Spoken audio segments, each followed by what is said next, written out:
The Bilgewater braids through larger ships following the Hookway. Laden with stolen Imperial goods, our sailors plan to go towards the Freed Lands to dodge Imperial soldiers. However, that's a long ways off, and these goods are clearly stolen. You're sure to have a ready buyer in Soth, but Dagger Bay remains under blockade. Be a shame if someone ran it. Welcome to Bloodwine.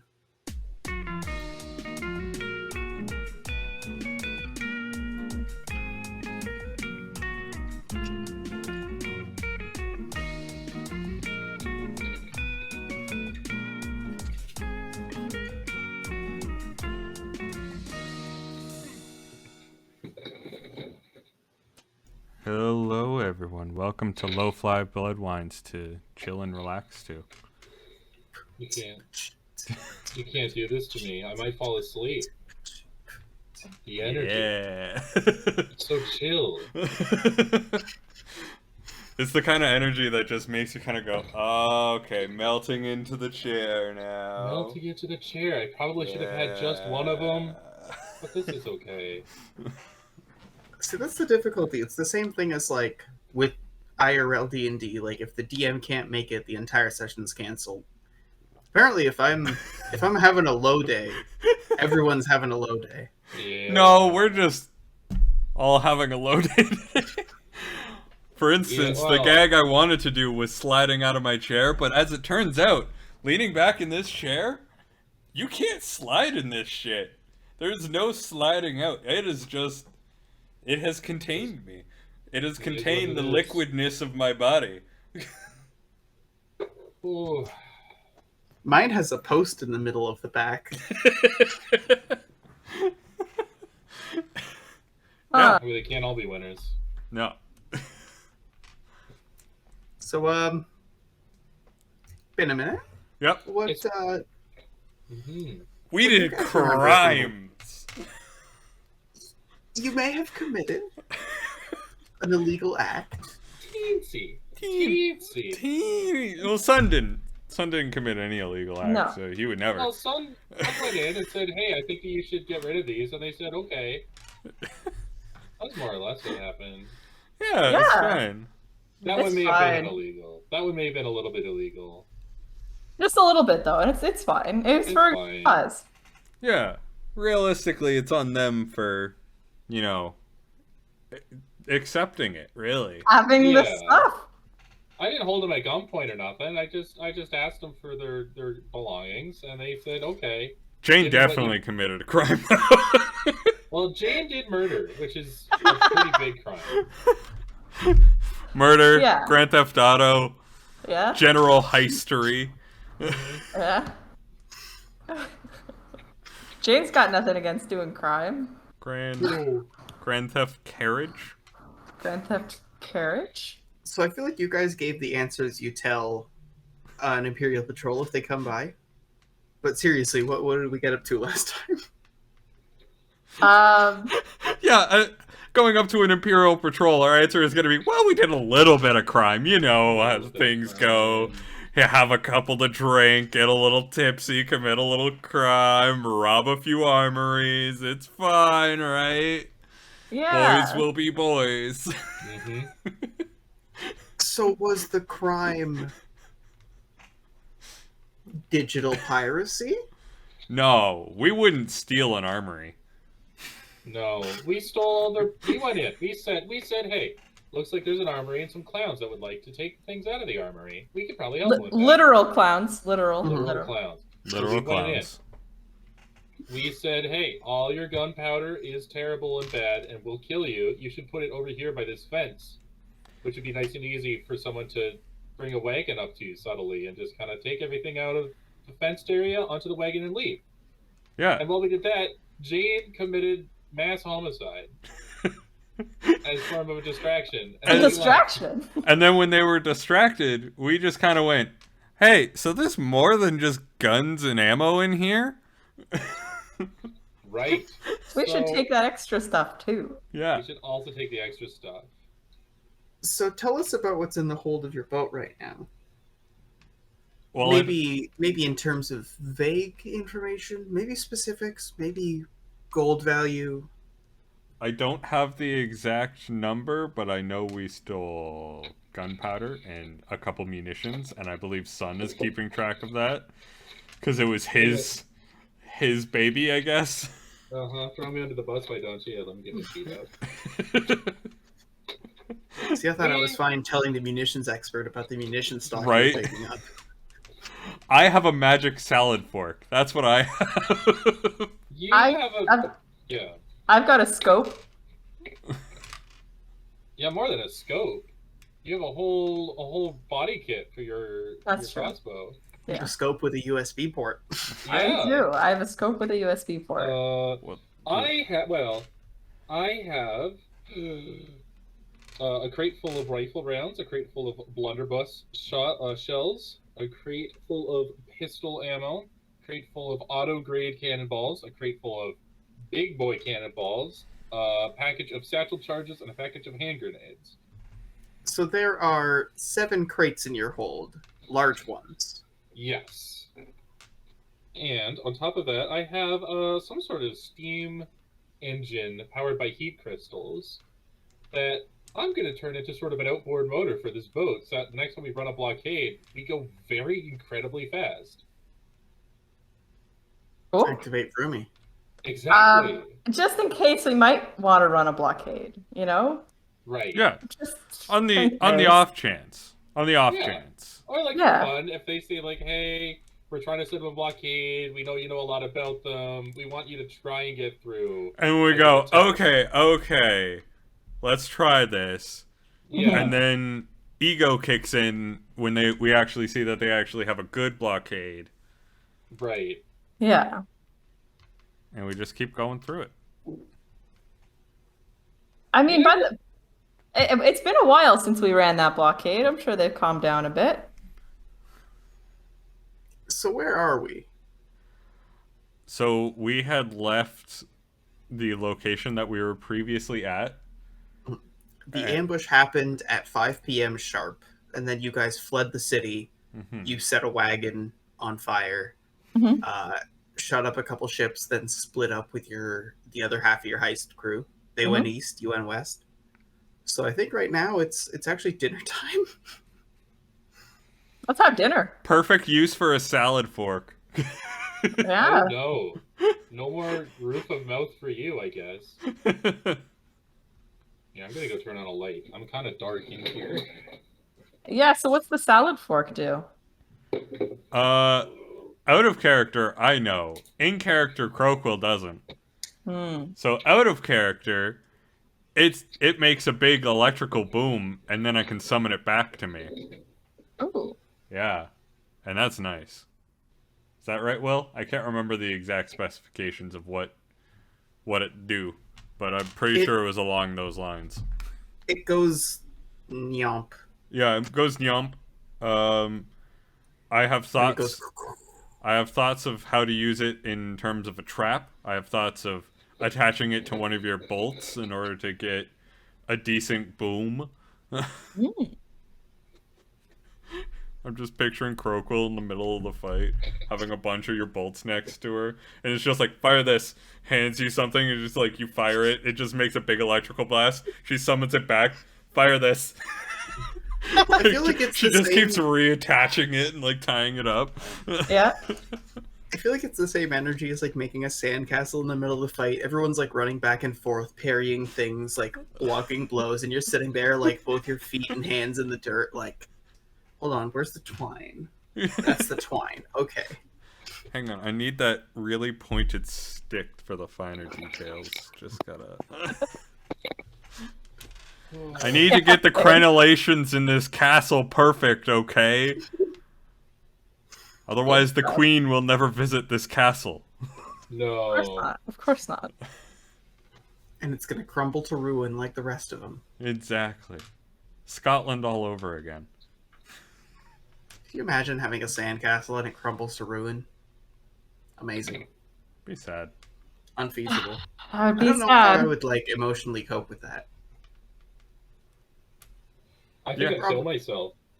Yeah, probably similar to a relative's death. Yeah. Like, if I built a sandcastle and it didn't last, like it didn't outlive me, I don't think there was a purpose in building the sandcastle. Yeah. Have you ever thought about the fact that if you make a like real castle out of sand, it's basically like a sand castle, but like resilient. Like those are mean- still holding together. Yeah. Yeah. Like sandstone? Yeah. Or just tiles of sand?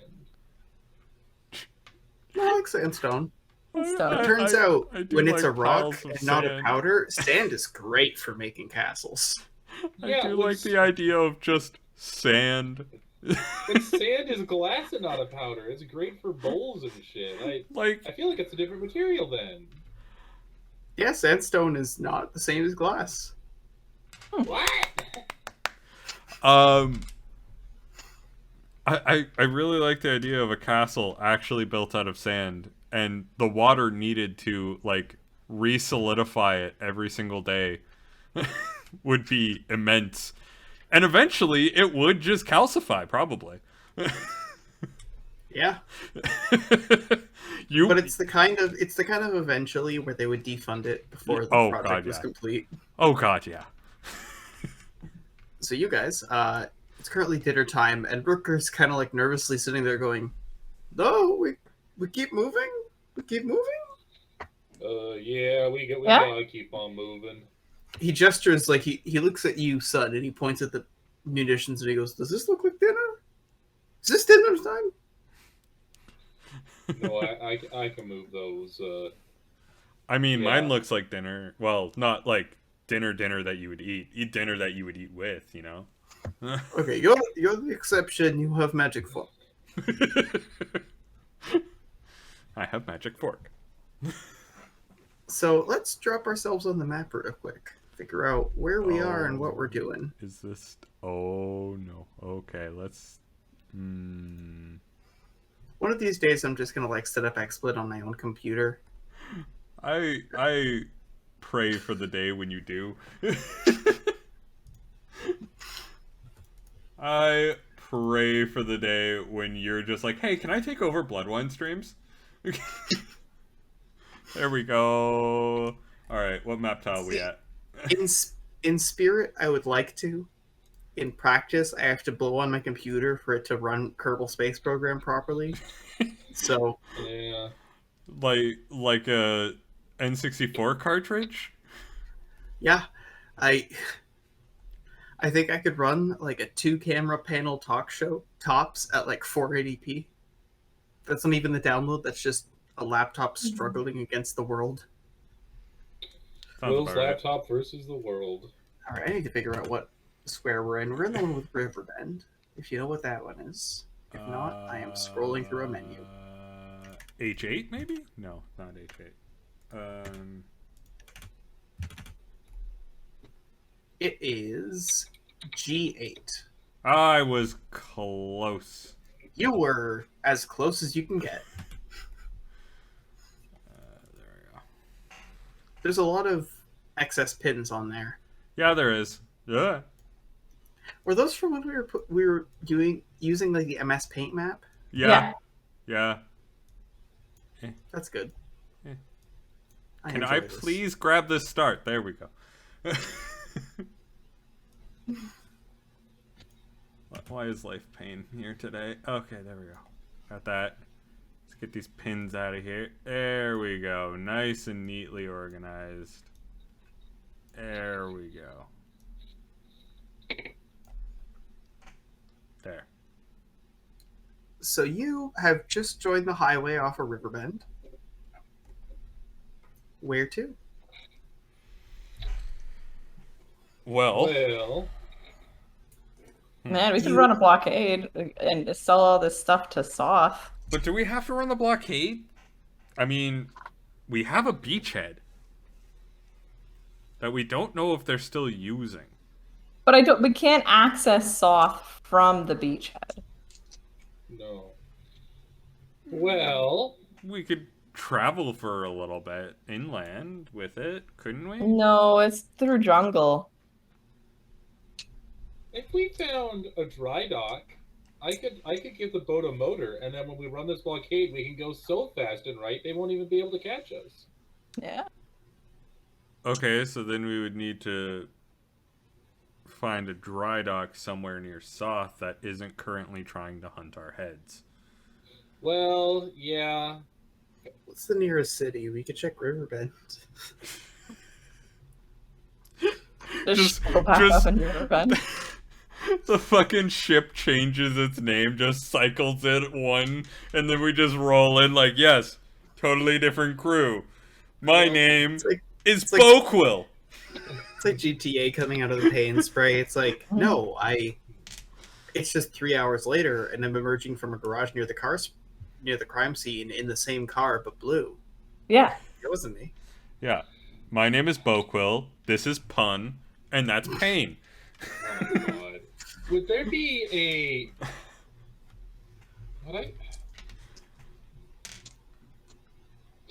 I don't suppose I'd have any favors I could call in with the syndicates, eh?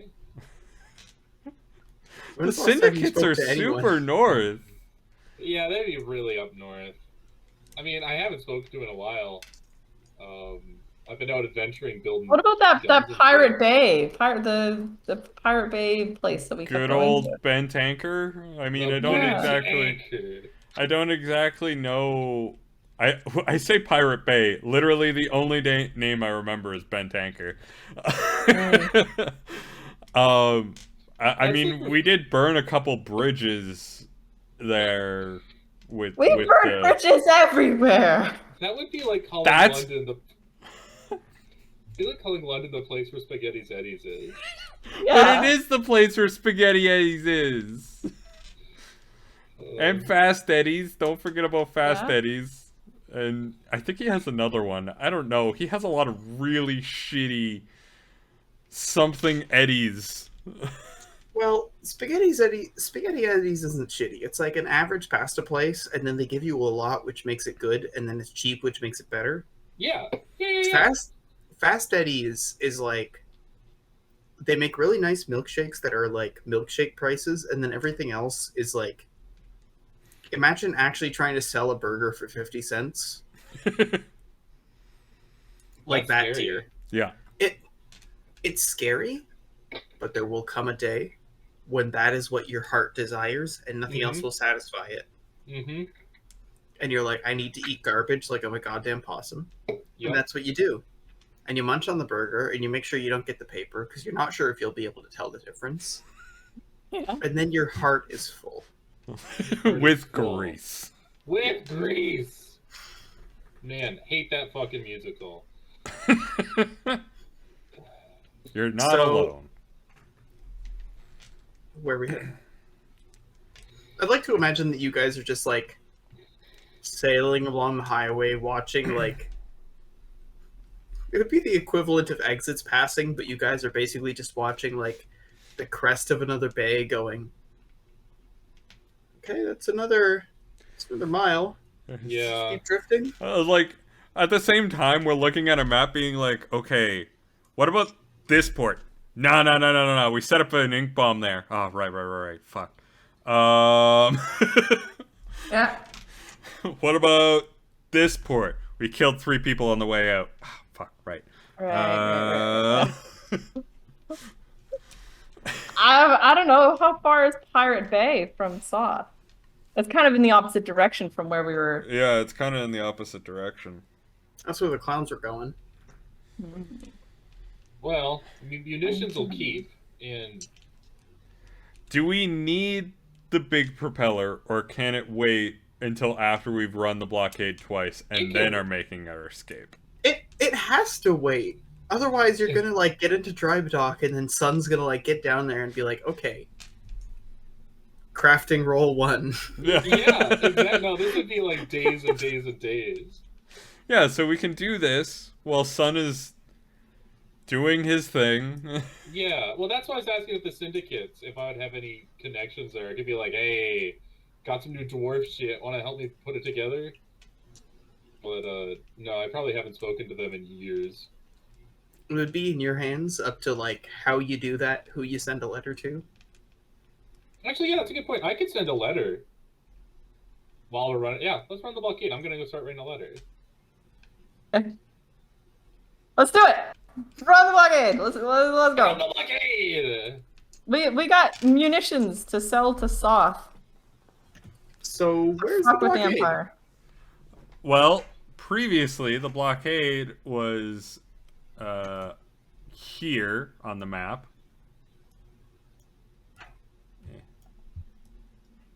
Previously, it was like right around the entrance to that bay, and it spelled death. There were a lot of ships there.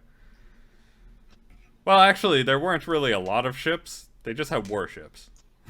Right. So we don't really know what's happened in the interim of that. Is it time for me to roll some dice?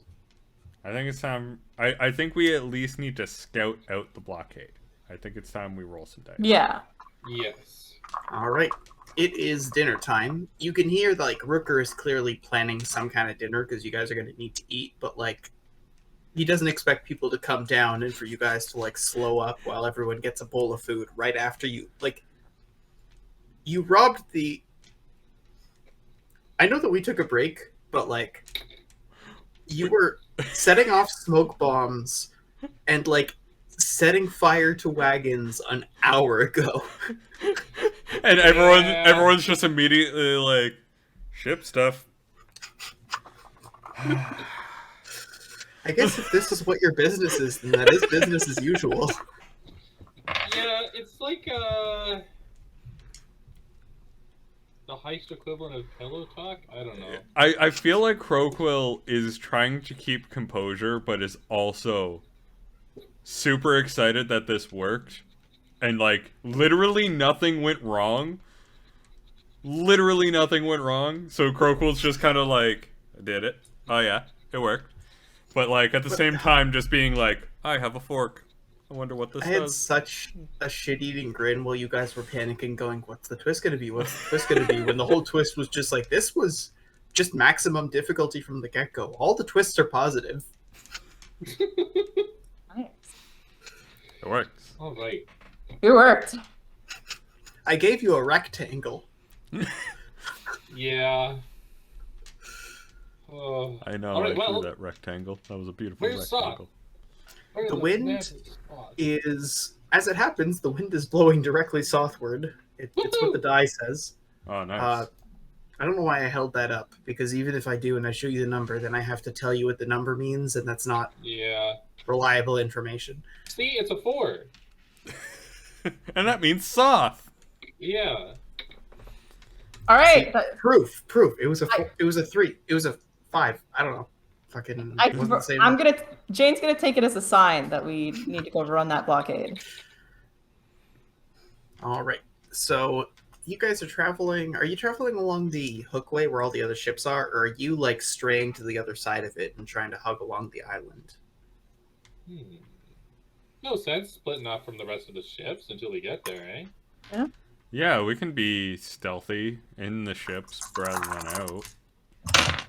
Just, Doing the big stealth. sail casually. Yeah. Casually. Change the name to something else, you know? You unfurl your sails as well as you can, and manage to get like the big red Genoa out and catch a lot of frontal wind as you're merging back onto the highway here with all the other boats and going roughly towards south. So going not directly southwest, but like parabolically, where like by the end of this journey you'd be facing directly westward. You move 4 squares. Okay, so that's gonna put me in. Is that gonna put me in G9, or is that gonna put me in? Your destination is F9 via either F8 or G9. But like you would pass through it, so just like go straight to go straight to F9 and then like be right at the top, like right at the top border within a couple squares. So we are expecting trouble here, and all along that line. Oh, yeah.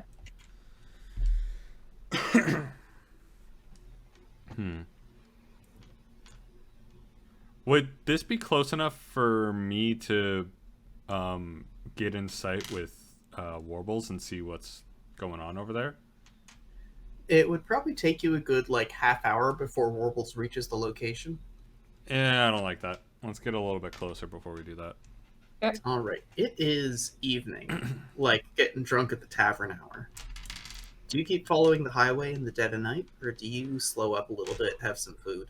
I really don't want to run the blockade the same fucking day that we have robbed an armory. Like, we go through all this careful planning of robbing this fucking armory, and then we just, turn around and are just let's run a fucking blockade too. What could go wrong?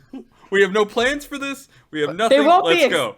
They won't be expecting it for us to do the run the blockade at the same fucking day. Do you guys know the Gandhi glitch in early Civ? Yeah.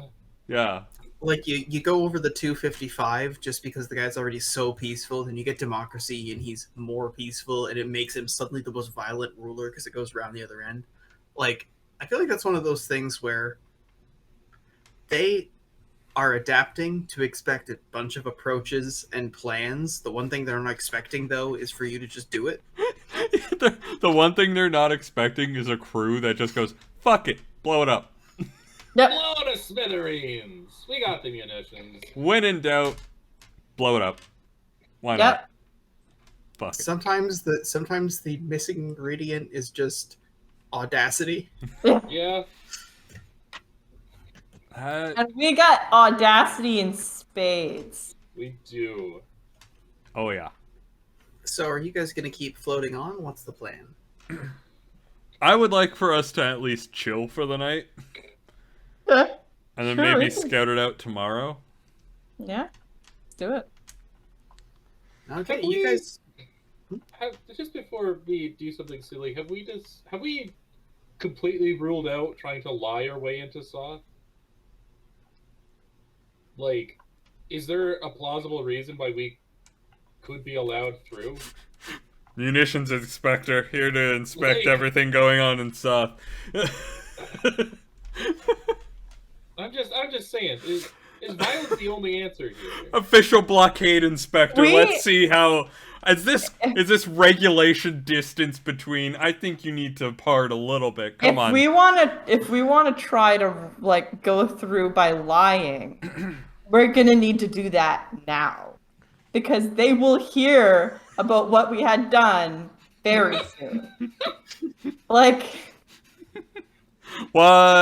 No. There's a chance that they haven't heard about it yet, but they will very soon. What? Okay, No. that's the best option. I'm just pitching it. Okay.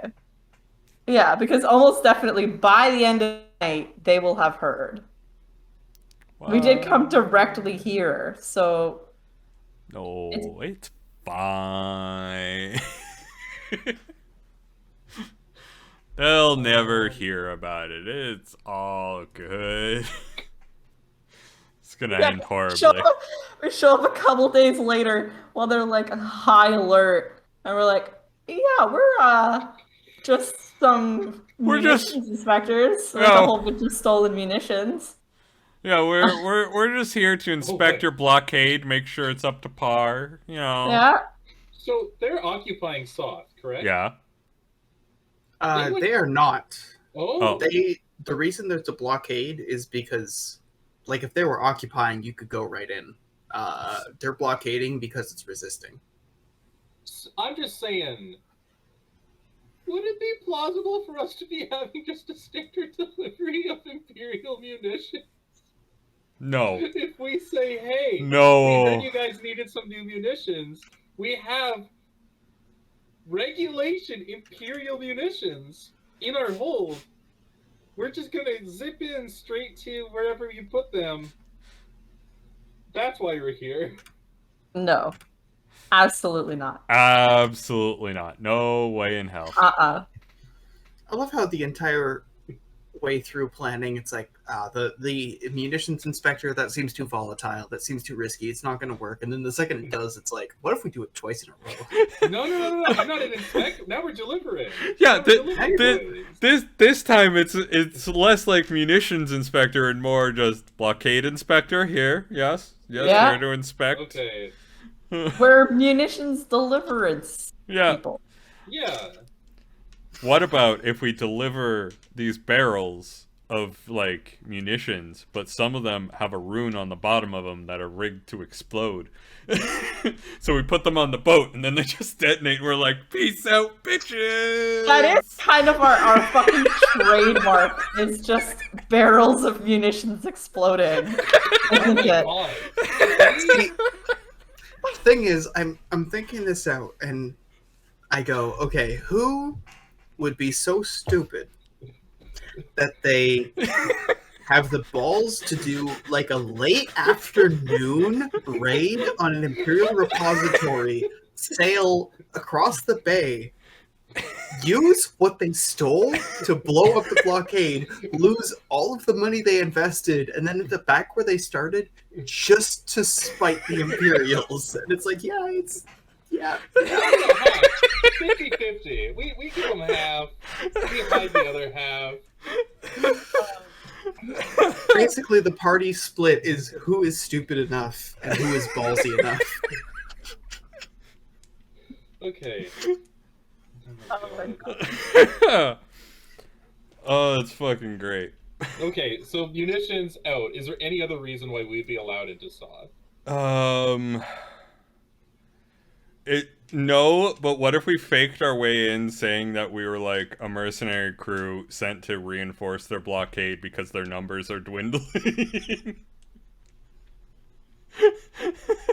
And then we just like, yes, let us just sail into this But spot again, in this blockade. The problem is, like, they're not allowed, like, they're not on land, right? Like, that's why they have the blockade. Yeah. Why would they let us through? Like, if we were to be, like, you know, like, we would be talking to the ships. We wouldn't be going on in past the blockade to land. Right? This is a dumb idea. We shouldn't be talking to the Imperials at all. Like... Okay, if we're not talking to the Imperials, we're pretty familiar with these ships. I have a bunch of satchel charges.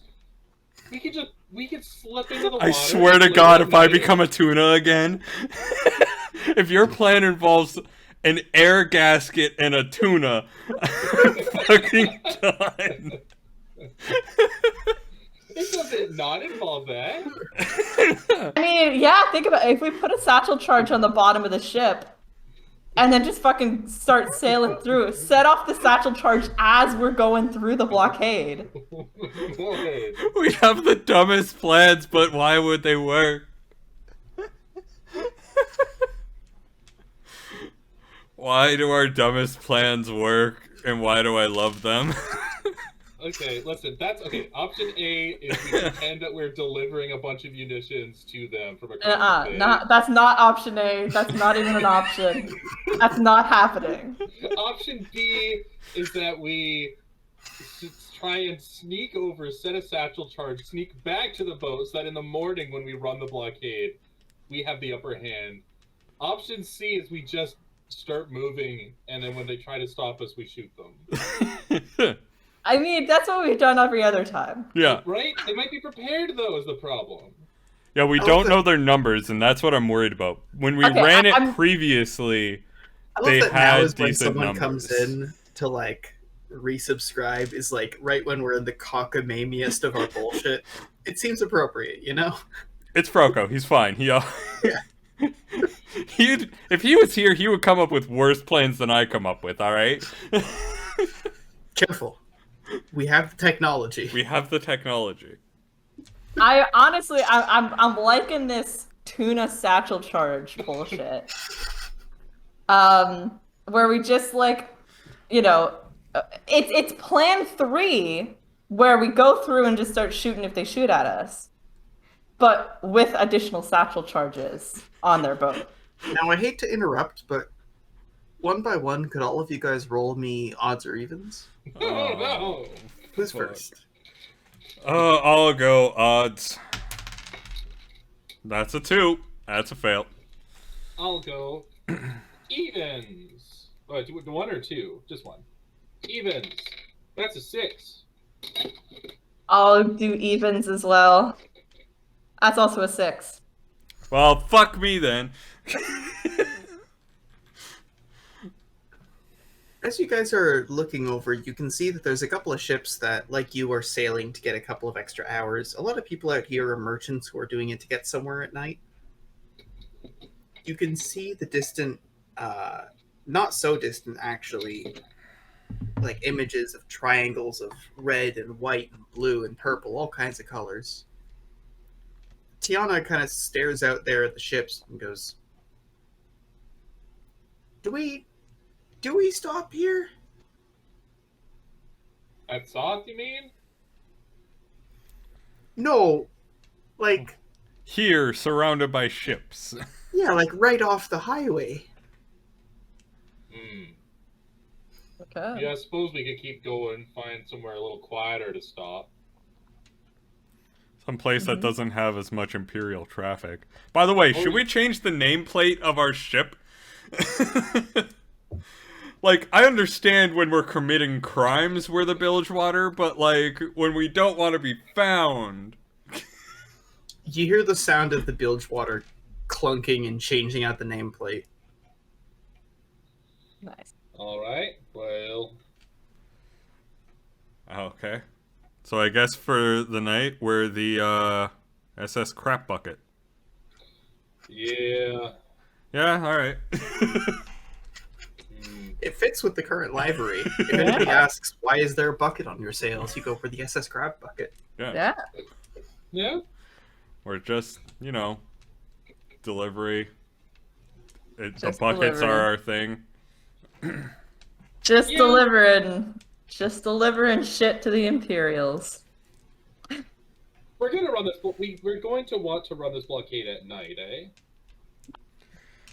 It gives us I our mean- best chance of not getting shot. Yeah.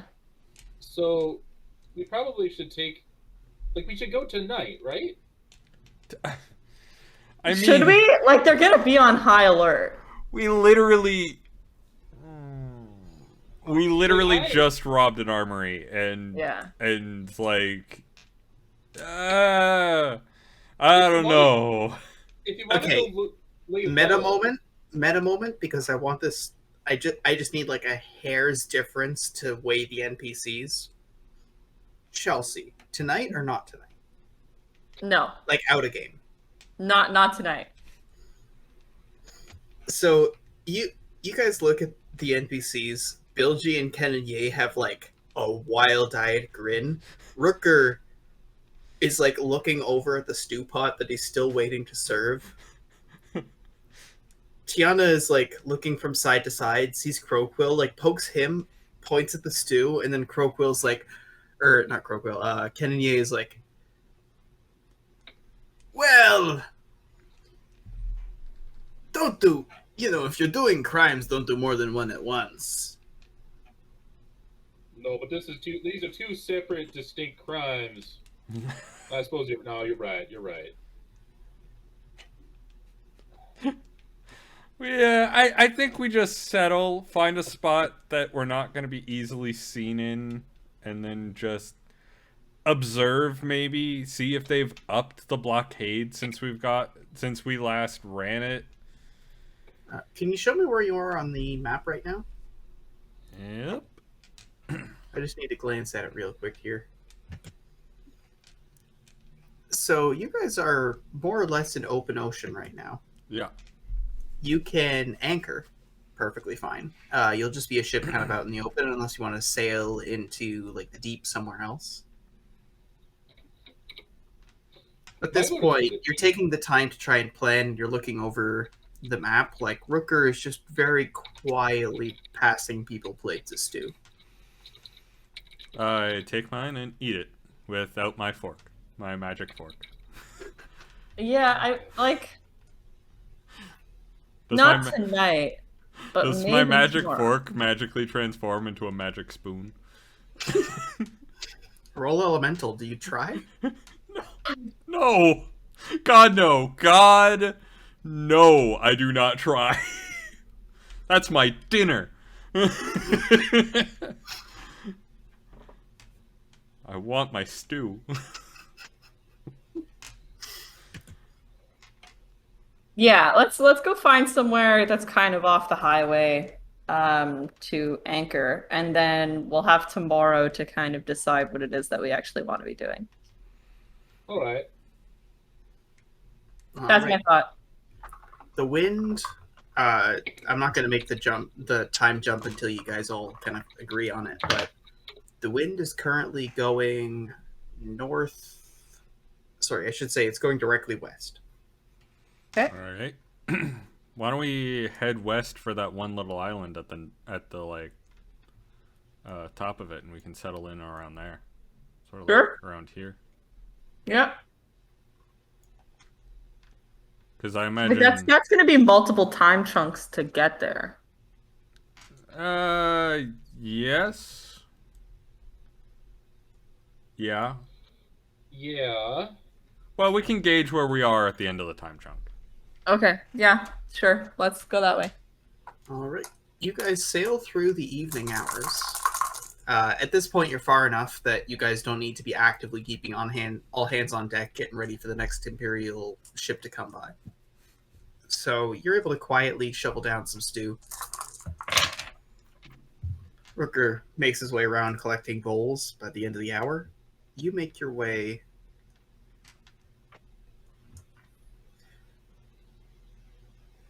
You make your way 4 squares across.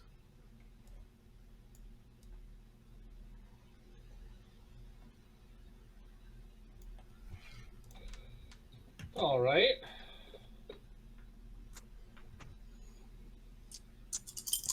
How is this in terms of people and ship traffic?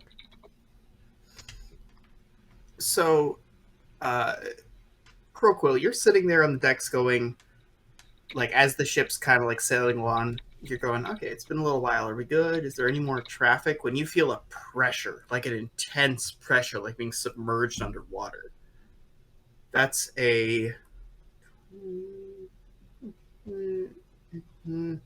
22 against your ward. Oof. I'm gonna be real. I don't remember what my ward was at because I haven't been maintaining it, so I'm pretty sure it broke. All right. Do you want to take you not maintaining it, or do you feel like Croquill would have, but maybe you forgot once? I feel like Crow would have probably have been maintaining it, but I don't have it written down on my sheet. Okay. Do you want to make basically like an opposition roll? Okay. Just because, like, I feel like if Croquill doesn't have a ward up, it's more unusual than Croquill having a ward up. So, like, the only reason I would enforce your character not doing it, like, is because you're super harried. Like, this is the time where if you forgot, I don't think Croquill would have. Like, genuinely, I started the session being like, yeah, when there's a lull, I'm gonna, like, tell Will that Crocwill's gonna be re-upping the wards. Like, I genuinely did think of it at the start of the session. I just didn't want to break it for pacing purposes. Alright, so I'll do the ritual. Oh, that's a good ritual. I oppose with a 29.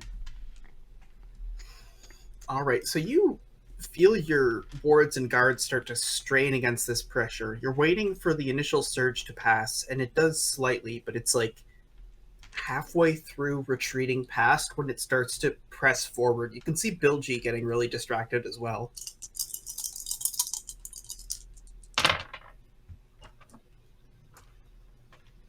This next one is a...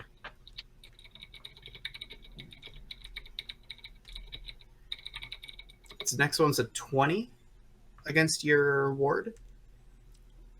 Well, if we go by, like, reduction, do I have to keep, like, fighting it off? Or do you want me to, like, do reduction on that? Because that would be 22 against how 29. How much is left on the 29? Because it was 22, so that's another 7? That's another 7. Okay, Bilgy's roll would be a...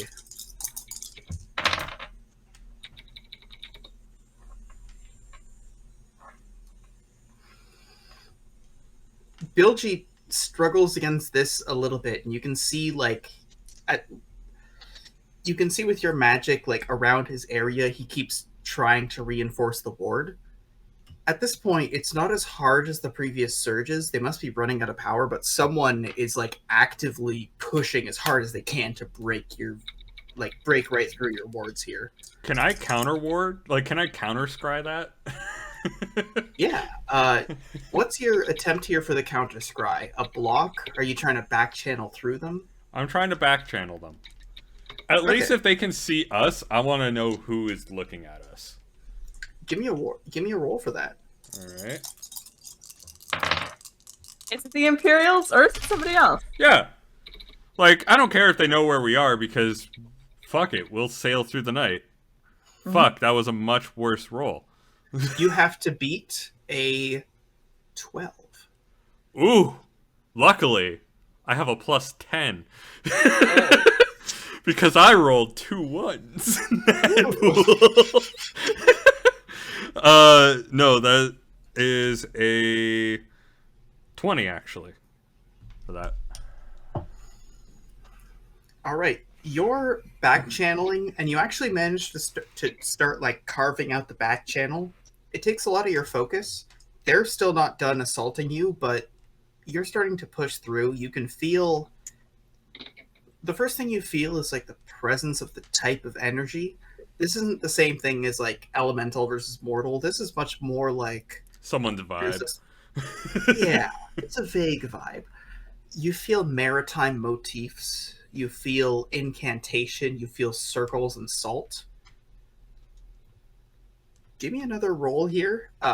You are successful at starting to stabilize. This is like on the other side. They're trying to push you out. That's right. I'm in. You're opposing a 9. Do you want me to roll for the sake of posterity? Because again, plus 10. Yeah. Okay. Why on a 9? I rolled all 4 6s. I literally could not have rolled higher when I didn't need to.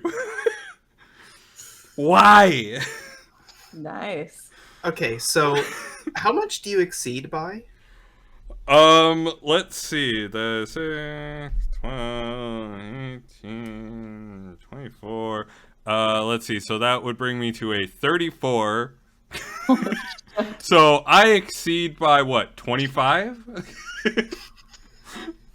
Fucking blast right through. Grab them by their testicles. Hang on a sec. I need to grab a prop. Don't you hate it when you're trying to like wiretap somebody's phone calls and instead they reach through the receiver and grasp your testicles? Oh, happens all the time. All right. I love the idea of like reversing someone's wiretap because they do all the setup and then all you do is like, I'm in. Okay, so I am rolling 2 dice for a fledgling mage trying to help with this ritual. There's a bunch of people at a circle. You can feel presences. One of them is doing the last like section of the rite. How do you want to do this? Not a kill, but like a ritual pushback. Gotta make it really dramatic. Is there a way to write "Don't fuck with me" on their eyes, so that all they see, like not actually like write out, but for like the next hour, what they see is "Don't fuck with me."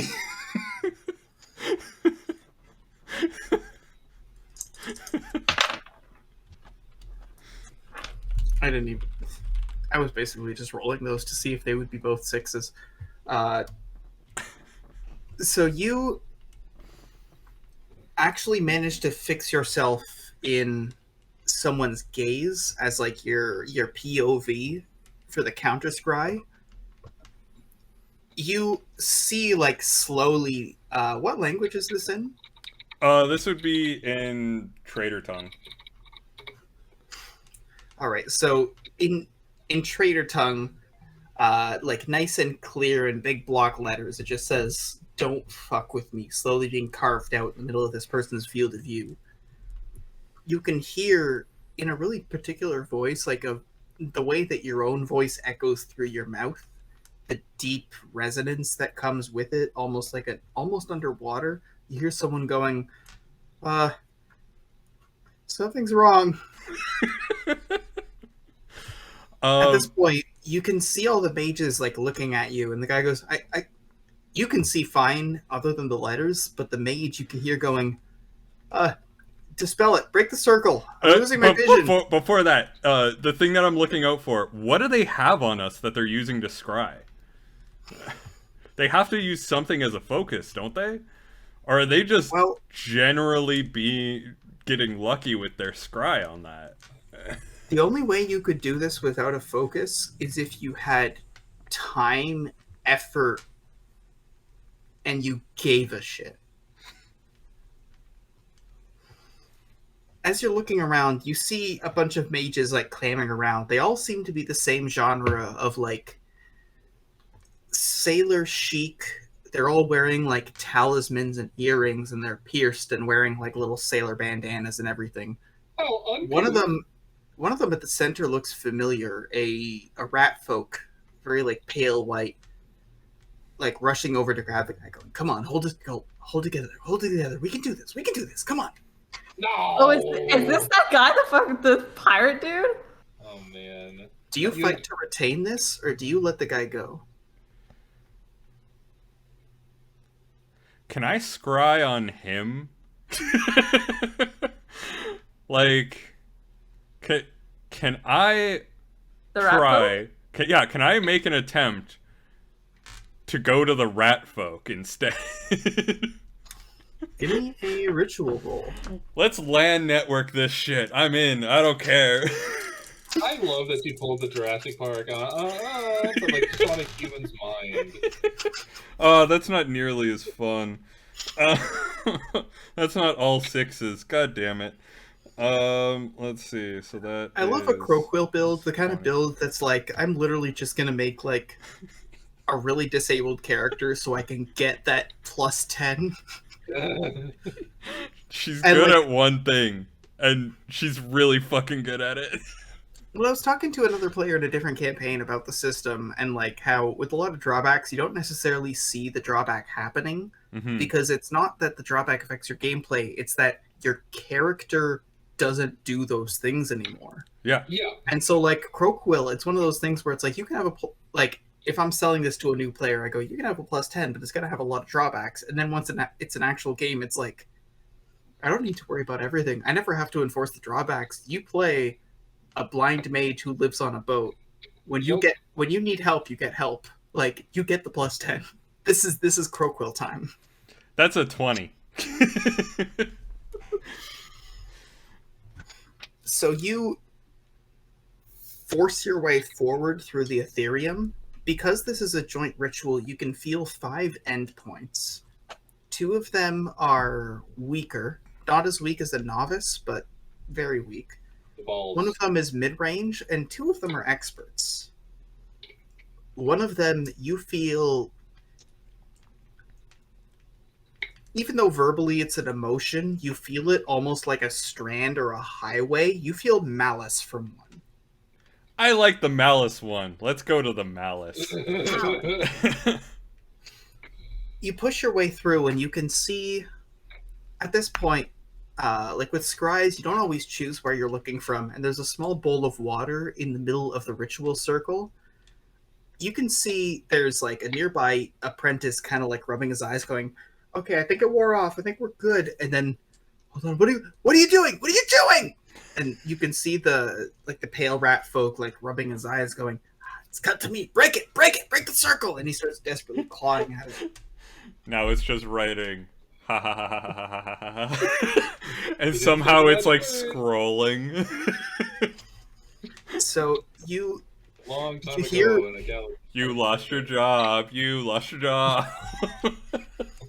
So there's a deep echo to it. The way that someone whose style of ritualism involves a lot of like invocations, there's a magical echoing to a voice going, "Someone's in here," and one of the mages starts like pushing down his hands, and he starts like muttering, almost like it's almost like doing a line of coke, but instead of snorting, he's like whispering words into the edge of the circle.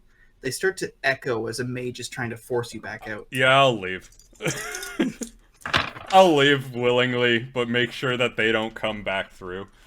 Man, you're Okay. like, you're this guy. He hates us, and you're like, ew. He's trying to beat me at my own game, that's why. Completed mutual So- bitch. So the expert mage that isn't your nemesis, this guy doesn't deserve to be called your nemesis. He's kind of pathetic. Kind of But, like, pathetic. The other expert mage, you can feel them like go to terminate the connection, and you're already retreating, so it's like a vacuum that allows their spell to complete. There's like a pressure to it. The malice starts to fade. You can feel there's a magical thread that you're being forced along, but your energy kind of pivots with it to the point where it's less resistant, and then suddenly you smell salt. You start to feel like the floorboards around you, the edge of something. There's a bit of like a flutter, and you can feel the air of like warbles fluttering things around, and the voices of your companions around you. So did I just all of a sudden, we were just standing there, and then Bilgy and I are both just like mildly concerned looking at each other, and then I just like flop to the ground. And everyone else... Like, yeah, that's Croquill. Sometimes Croquill does that. You know? Yeah. Croquill do be like that. Sometimes she just pass out. Yeah. Well, Yeah. Jane might come over and prop you up against something and just, yep. listen, to be fair, we know whether or not it's serious if Warble starts freaking out or not. Yeah. If Warble started screaming, it'd be like, oh, that probably ain't good. But, like... Alright, I can remove my hacker glasses now. But Warbles is probably just like, this is how it is. No seeds. Be back Okay. in just a moment. That was That's fun. pretty funny. Yeah. I really, really wanted to boon myself for that, for some of those rolls. You're good? Okay, good. I really wanted to boon myself for some of those rolls, but then it was like, oh no, that doesn't work. I want to save it for when we're actually doing shit. Yeah. Yeah. Like when we're running the blockade, we might need it. Yeah. I may or may not have been researching ship sailing speeds and the horsepower required to drive propellers and... Yeah. Yeah. So Yeah. So what did you come up with for? Well, it depends entirely on how much like horsepower Will is willing to give me. But like your average sailing ship can go like 5 to 8 knots. Okay. Something with a propeller can go easily 20. Ooh. Okay. All right. So it really depends on how much raw horsepower Will is willing to hand over to my capable hands.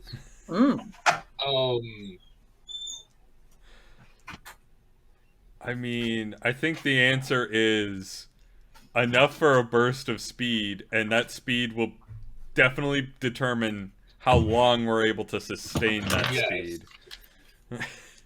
So Will, Mm-hmm.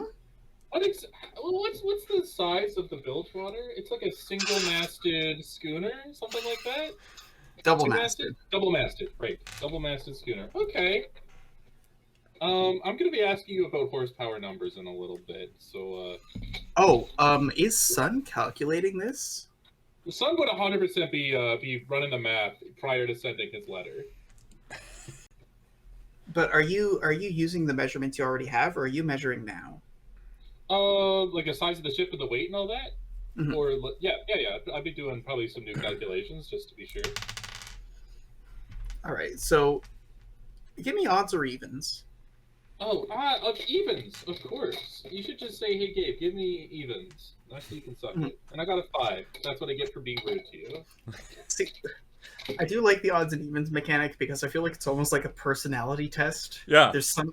I'm the Nobody ever only picks- one who chooses odds. And If I'm these playing this two, system, I'm choosing odds every time. right? All right, so what did you get? I got a 5 odds. So your measurement seems wrong. Oh, okay. So you go back to compare it to previous ones, and it's off by like half a centimeter, which seems like a lot for this boat. That isn't the normal amount for like things getting extended. Yeah. Meanwhile, Croakwill, you didn't like dramatically collapse because you were being messed up. It's one of those things where like you got really disoriented because you were focusing really hard on being a badass mage. So like basically after everyone's like, Croakwill, are you all right? You're like, I'm good. You steady yourself against the post and you're like, I'm good. And you're good. I'm good. I'm gonna reinforce some of these wards. Yeah, don't mind me. No, yeah. Croakwill, you haven't cast like a magic make measurements wrong spell on the boat or nothing, eh? No, just an anti. We don't like people looking at us. By the way, Okay. the guy from the Rookery very angry at us. Yeah, he did kind of lose his job. Yeah, very angry at us. But he doesn't know where we are, and I think it'll be a little bit before he tries again. I love this character so much. Like, I'm sitting there thinking, I want to have a nemesis. This feels like a campaign where you have a nemesis, and I'm thinking, a nemesis can't just be someone who's against you. It needs to be someone who's ideologically opposed. And you guys are like the people who are like, well, we're willing to like straight up be criminals, but we have some good morals. And so the opposite is basically like a sanctimonious prick who won't stop. Yeah. And it's like, it's so fun to play someone deeply pathetic. Yeah. He literally had to hire, how many mages was it? 5 mages to try and scry on us, and we're just like, no. No. To be fair, you have like one of the best mages in the South Sea and a backup mage. This is true. Yeah. This is true. Yeah.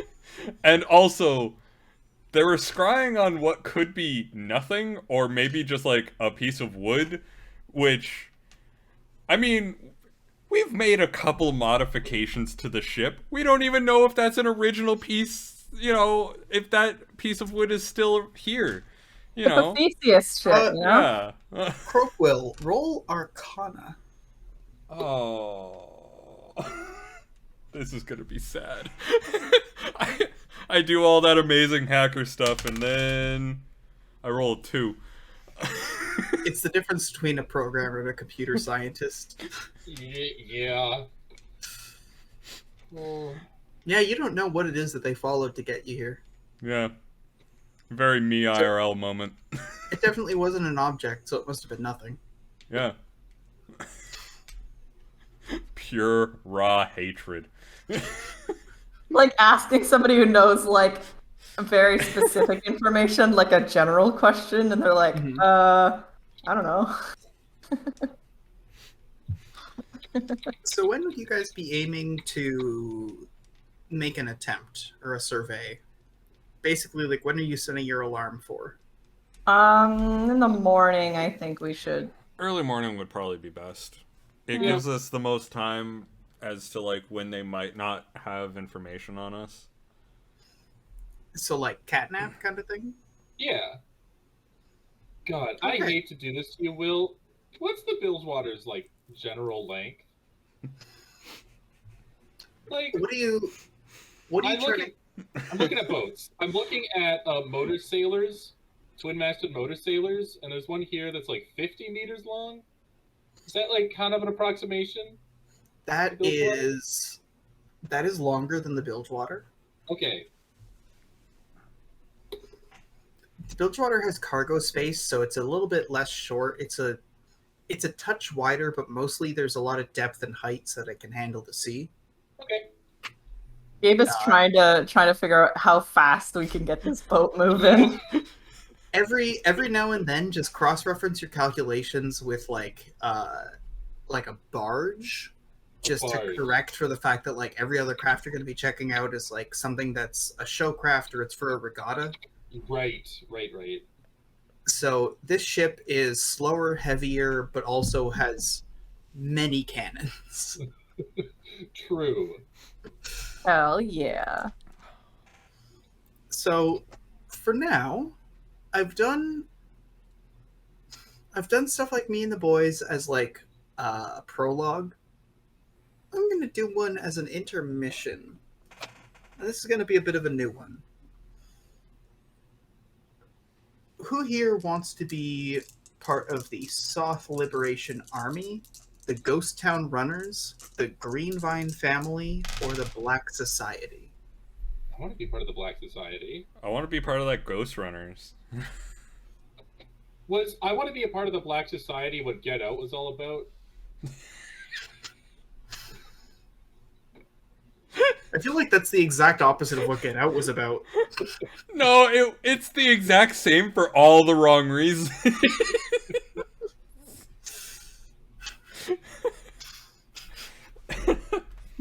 I'm also making. I feel like Get Out is like a white 30-something with a fedora going, the Black Society, and holding it in a picture frame. Yeah. I mean, yeah. I don't know if you saw the movie, but spot on, mate. I love that Jordan Peele is like, regardless of politics, he's like, just for horror, like one of the better horror directors of the past decade. Yeah. Because like it goes so far to prove my thesis of like comedy and horror come from the same vein, which is roughly surprise. Yeah, well, yeah, I mean... Because, like, what a pivot for what the guy was doing before those movies. Yeah, I thought it was going to be a fucking joke. I thought the movie was going to be funny.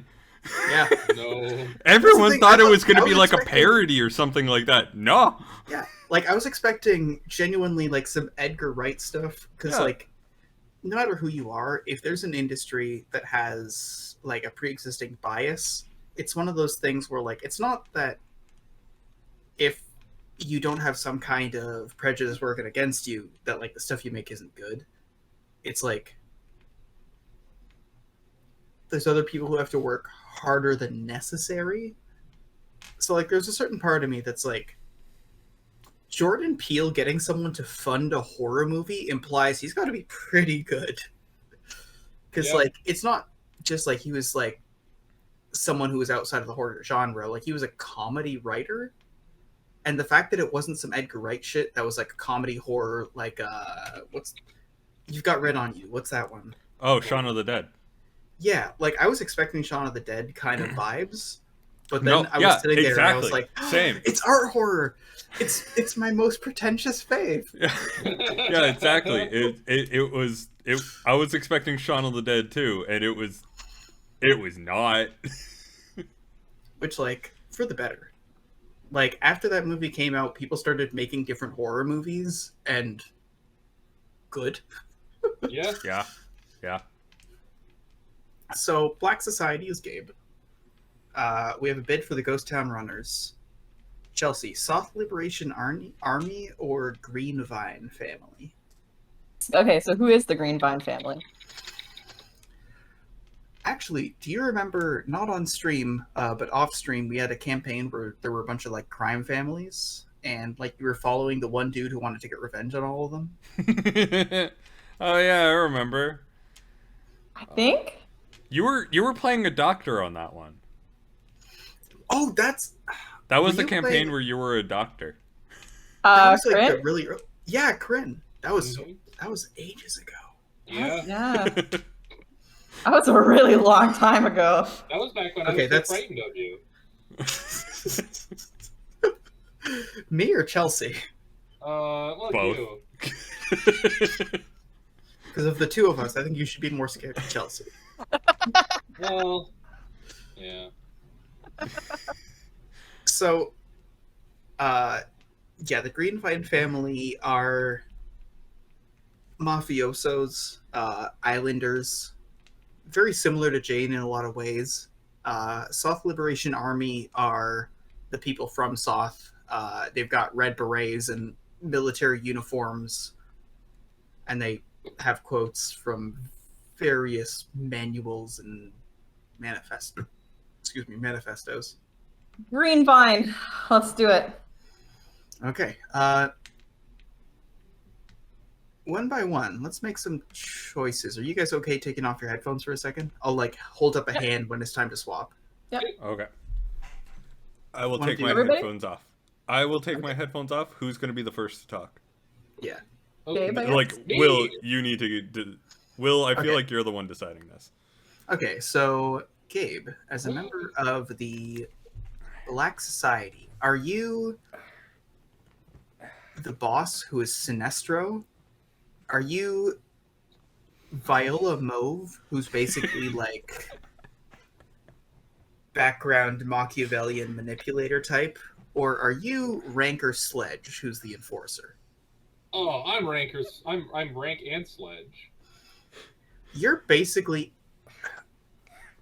you have that dualistic discipline and like fury thing where if the boss doesn't give you permission to kill someone, you won't. But if he Yeah. does, you are already holding the gun. Yeah. Yeah. Sure thing, boss. All right. Next up. Who's next? All right. Ken or Chelsea? Ken I or guess Chelsea? it's me, because I put my headphones on first. All right. Ghost Town Runners. Are you the kingpin? Are you the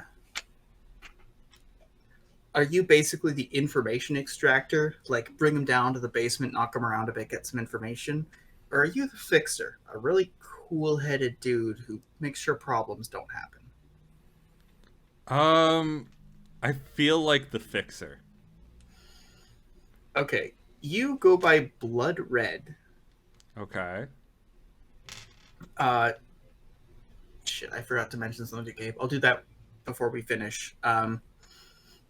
What your faction needs is cash and control. What you have is sway over basically every industrial and economic avenue in Riverbend. Okay. Whereas some other people might have they can buy some cops, they can establish a trade route without searches, that kind of thing. You just have all of Riverbend. You're the fixer, so it's one of those things where you probably know the most about the plans, and you're mostly trying to keep the rest of the people in the group from going overboard, but you're not in charge. Okay. All right. All right. Who's next?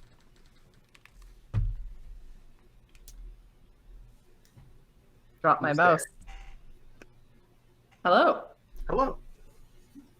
So, Greenvine family, Yes. do you want to be the mob boss? Do you want to be the enforcer? Or do you want to be a bit of a go-getter? Bit of a go-getter. Okay, you are Punchy Cask Keeper. Basically, you're like lower down in the mob, and as long as you don't mess around with anything, you could have like a shitty life, get by with some cash, or you could make it for yourself.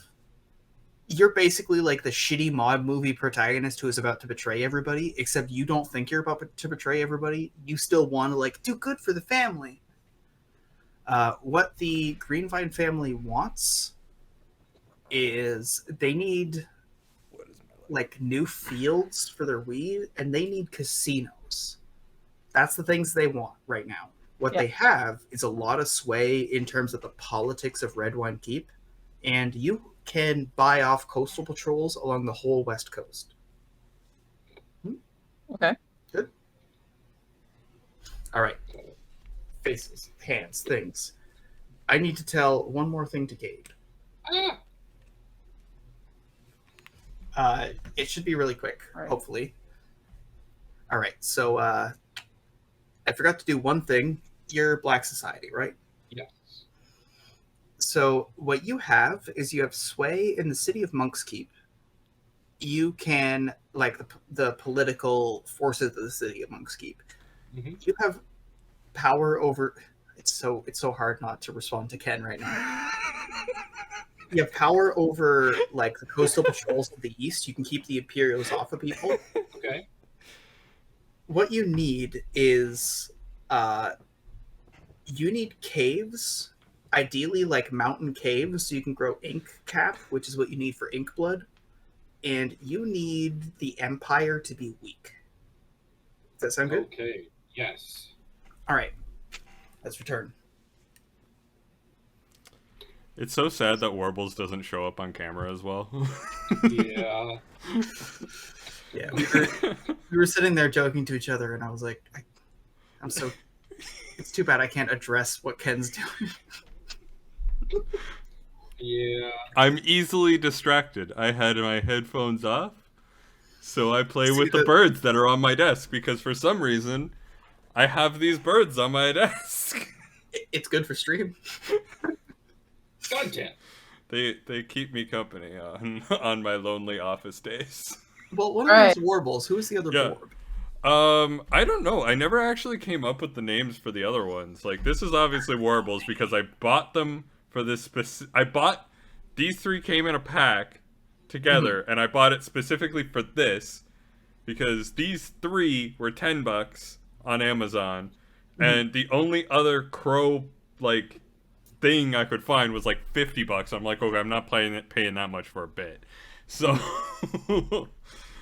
so I got these two instead. So we need bonus birds. We do need bonus Bonus? birds. Bonus birds. Looks So like we got a duck. We got a spotted owl and a robin. I'll work with that. I'll try to remember that for the next several years of running campaigns, so I can have like one in each campaign. Yeah, my next character will have the robin. You gotta get the value for your money. Exactly. You got it. Exactly. So there are 12 people in the room right now. You are all, like, it's late at night. It is the time that basically we left the party behind. And you're gathered in, like, the upper floor of a mansion. There's 4 groups here vying for different goals, different discussions, and you've already had dinner to discuss the fact that all of you have some needs and wants. And all of you are being hosted right now by the Soth Liberation Army. What they have made clear is that they have plenty of land, they have plenty of buildings, and as long as they have access to the appropriate materials, they have willing fighters. But there's things they need. Currently, there's a small table in the middle of the room where all the bosses are speaking to each other, and none of you guys are bosses. All of you guys chose, like, secondary characters. Everyone else is, like, filtering back and forth, looking around the edges of the room. It smells like smoke. What do you all do?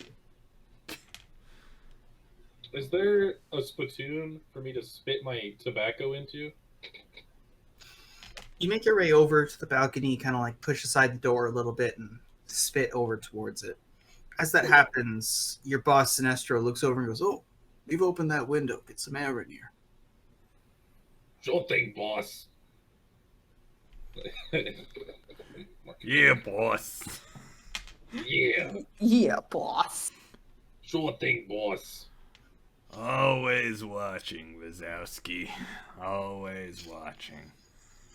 The bosses are all kind of gazing at each other from across the table, quietly discussing.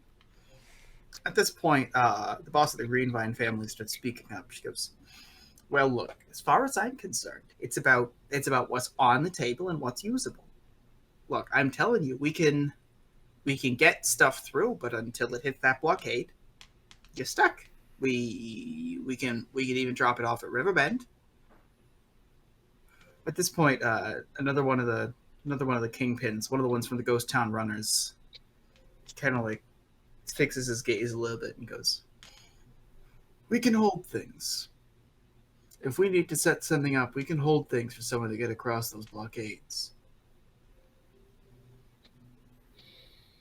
We can delay ships, but only if we have notice."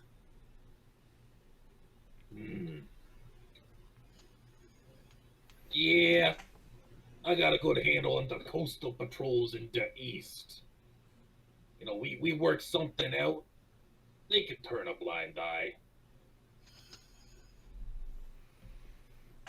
At this point, they're all kind of like gazing at each other slowly. One of the people on the far side of the room, wearing like a bright pink suit with the SLA, goes, "Friends, look, maybe we're being serious, maybe we've been talking too long, but I think it's absolutely clear. All of us are here in search of a deal. We run diverse organizations with diverse wants, but At this point, I'm interrupting him and going, "Hey, look at this guy telling us what we already know. Come on, cut to the chase." Oh, cut to the chase, cut to the chase. You like cutting to the chase? Yeah, I do like cutting to the chase. Okay, what do you want? Caves, but boss, tell him about the caves. The boss kind of like furrows his brow a little bit, like, you're right, but he's still a little mad because if we can get access to mountain land, we can keep people satisfied. We can start growing out the incap. As long as we have that land, we can keep control over it for lengths of time. We can start to get those farms producing. Anyone who knows the business is not going to introduce they're not going to introduce any sort of errors into the production until after it's established. And once it is established, that's a hot zone. As far as I'm concerned, if we can get people in and out of those mountain caves, we're making money.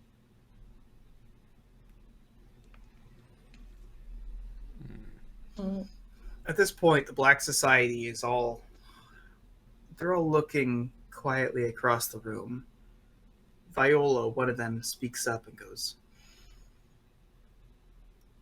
"We can buy off the patrols, but what we need is to make sure that the patrols aren't staffed to begin with. We need to whittle them down." I crack my knuckles at this. We have certain ways of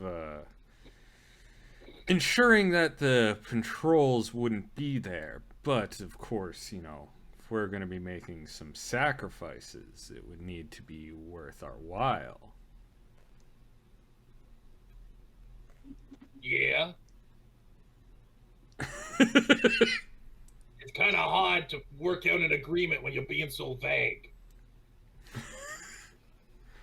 Well, not to tip our hand, but... Oh my god, that's why we're here, to tip hands. Tell us what you want. At this point, like near the edge of the room, one of the people with the Ghost Town Runners comes up from taking a lime and goes, "Tip hands? You want hands tipped? All right, you want to tip hands? Money. Give us money. You got the money? Numbers on the table. I'm tired. I want to go fuck my bitch. All right?" See this guy, boss, we should hire this guy. He gets it. You question my loyalties? Huh?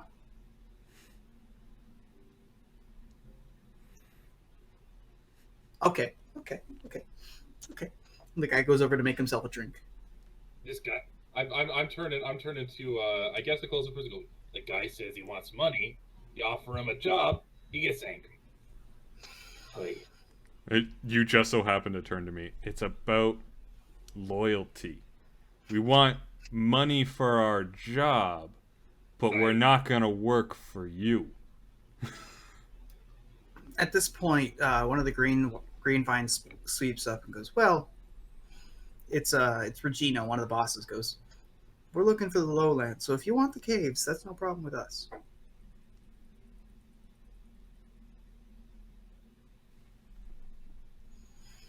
The Soft Liberation Army, all of them kind of like cordon off and talk for a moment. At this point, one of them, just wearing like dark soldier's clothing, not even dressed for the meat, more dressed for like jumping off of a balcony and running through the woods, kind of looks from side to side, goes, "We're not using the land. We need bullets."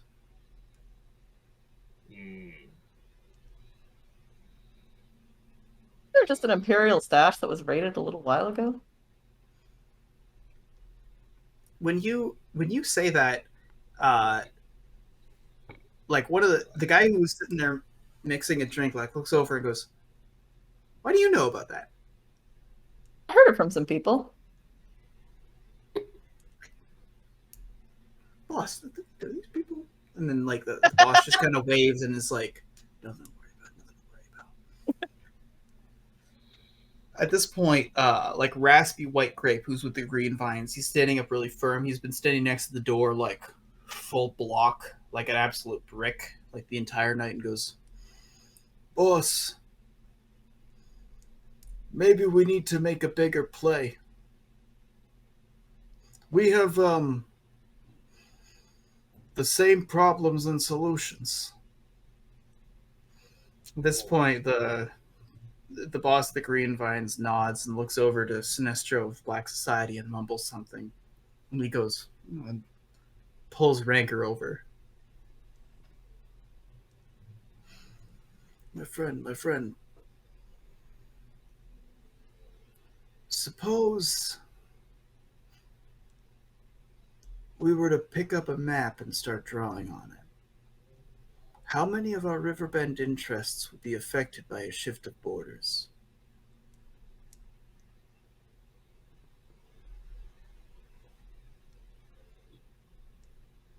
You guys want me to go get a map? Like, boss, I got a map. I can go bring it out. At this point, like Viola steps up and slowly pushes you aside and goes, "Don't worry, get a map," and then leans in, and you can just barely hear because she's getting quieter. She gets closer to the ear, but she goes, "I think a shift in borders," and starts talking. Skelly, who's in charge of the runners, kind of out of the corner of his eye looks over at Blood Red and he goes, "What are you thinking?" Thinking it's possible we can make a play here. We see centralized industry. See some of the central areas, some of the central rivers that we see as important. We could play this out as being the Manifesto people. Could be the Manifesto people. Could be the Manifesto people. Because, we can't bust that blockade, but if they can't supply it, if they don't have a port. If they don't have a port to supply anything from, they're screwed. At this point, the guy who's in charge of the South Liberation Army, General Canebrake, he leans in and he goes, "Are we talking about Riverbend?" We might be. It's an interesting area of discussion. I don't think we can supply that city alone. Soth doesn't have the power to suddenly take over another one. What we need is influx. At this point, Sledge is coming in with a map that he is just sort of indiscriminately draping over everything else on the table. Well, all right, now let's get some pen on paper and figure out what we're doing. Well, I mean, if we want influx, we need to make it worth our while. Most people don't even know where we're struggling. Oh my At this God. point, as you put this thing down, Flamingo comes up and goes, "Don't worry. As long as people can ship things out, we've got the land to turn into money. It's just a matter of our friends here to make." And at that point, Sinestro and Greenvine both look to each other and go, "We can put some capital forward." You start to spread out the map. You're looking across. Mug, the guy from the runners, is sitting there sniffing, taking sips from his drink, going, "Yeah, you know what it is? They got Kai's Gate, but if they don't have us, they don't have Kai's Gate. It's a boat thing. But what if we took Riverbend and we took Redwine? And? There's Didn't they just say that they can't supply one of those cities? But what if we change the dynamic? What if we change the game? What if their anchor shitties shift? Because we got Celestia involved, and at this point, Skelly starts to push this guy off to the side and goes,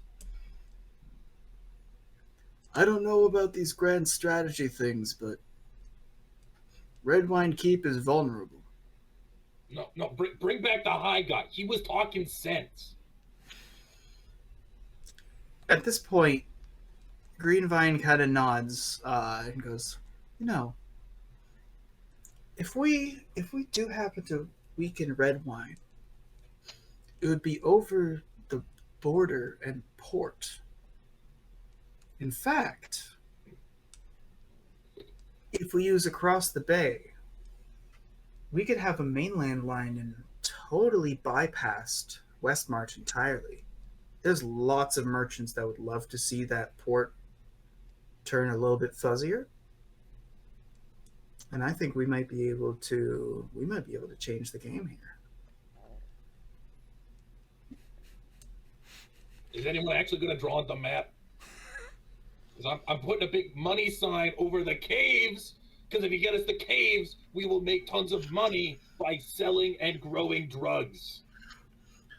We can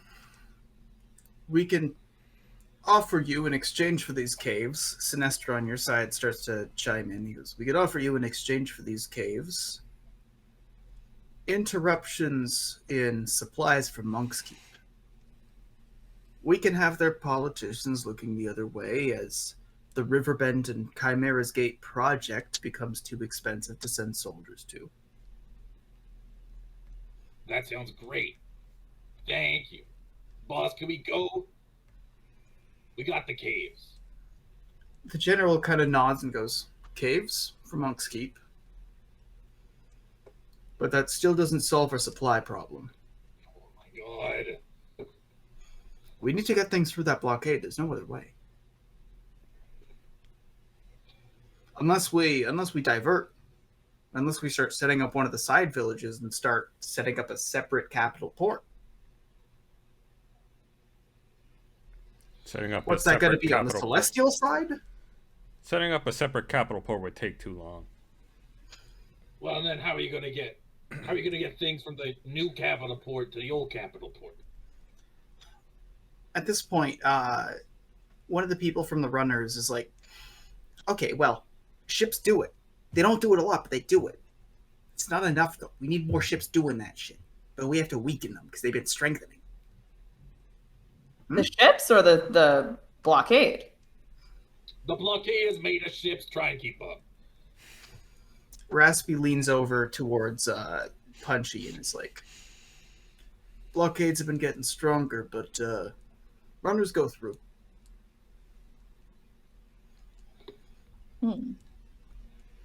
At this point, the general stands up and goes, well, we can meet tomorrow.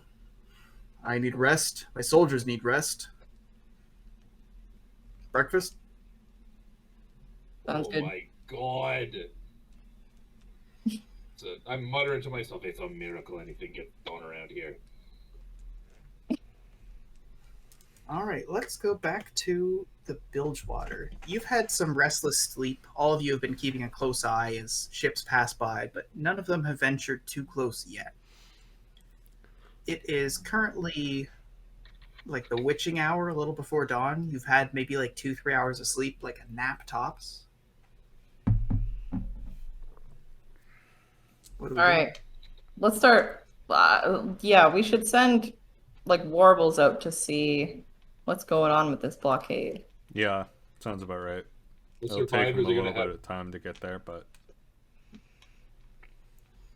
All right, want to show me the map and give me a roll for warbles? All right. Rolling for warbles. Senses or magical signals? I want senses. I want numbers.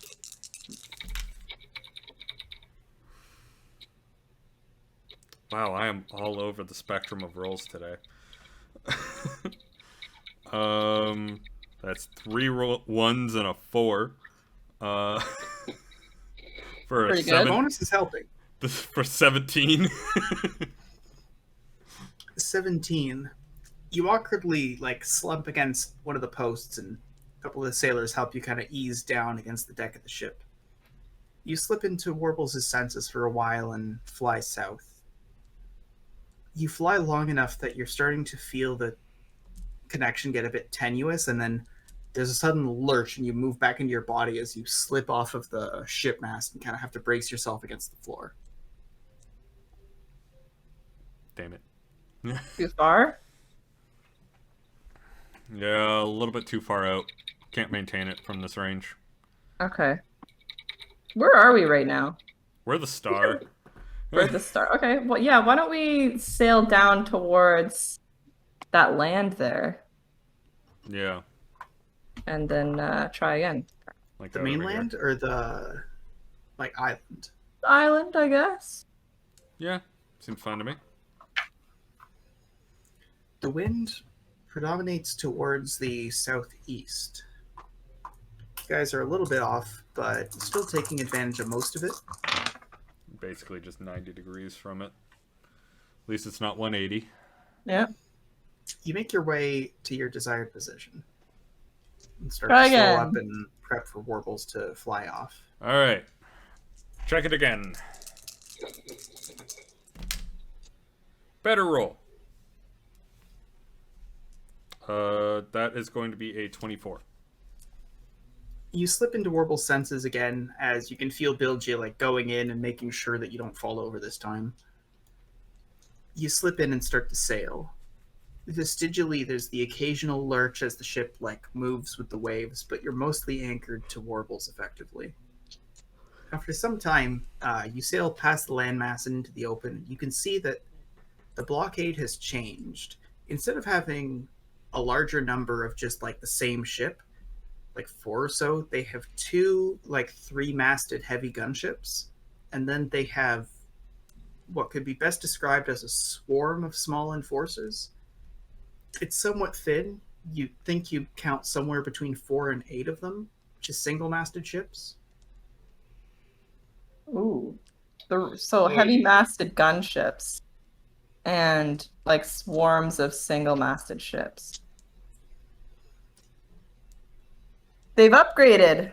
They have definitely upgraded. I tell Warbles to come ever- back and I relay this to the crew. They have definitely upgraded from the last time. Yep.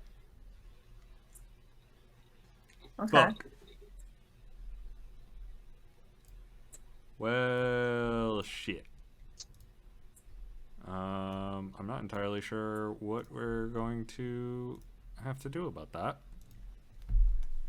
I still like the satchel charge idea on these heavy gunships. But it might be hard to plant it while they have smaller ships swarming them. Yeah, well, One of them's bound to spot us. one of them is bound to spot us, and well,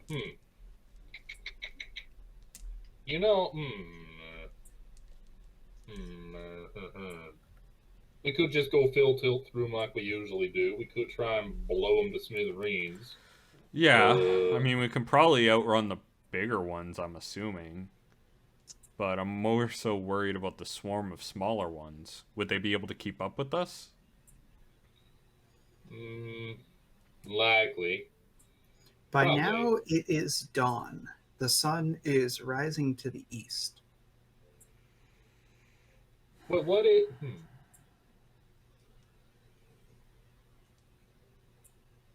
You know, if we set some sort of distraction, like say one of those big gunships just suddenly exploded for no particular reason, they'd have to start sending the smaller ships to get survivors, wouldn't they? Maybe. But now we're back to the satchel charge idea. To blow up one of these gunships. How many gunships were there per swarm, I guess? So there are 2 major gunships. There is a swarm between 4 and 8 total ships, not including the gunships that are like making their way around them. Okay. So the density of ships is also halved, like for the large ships. Mm-hmm. What were the last times that you tried to run this blockade like? The What were last your time we tried to gambits? run this blockade, there were only like 4 gunships. And we ambushed them by going through the rocks. Mhm. Yeah. Can we try that idea again? If we look at the rocks, maybe it just worked last time. If it ain't broke, don't fix it. As you look towards where the rocks are, you can see that a couple of their cruisers kind of filter through them and patrol the edges. Wouldn't be able to pull off the same stuff, and I don't particularly like the idea of getting spotted. Yeah. No, me neither. Okay. So other ideas. What are some other ideas? There's always the just charge through method. There's the just charge through method. There's the lie but why we need to get in there method. There's not doing that one. Hey, you don't seem to like that one. Yeah, I mean, just charge through. We're gonna get fucked up. We might as well do something along with that. We could try to blow a hole into one of these ships. If we could. Wait, hang on. These single-masted ships, are they armed? Like, do they have cannons? Yeah. Okay. Basically, because you guys are able to slip through the little cracks and you guys are able to like deke out the heavy ships, they've reduced heavy ships and increased the light ones. Mm-hmm. Yeah, that's man, they really got our fucking goat.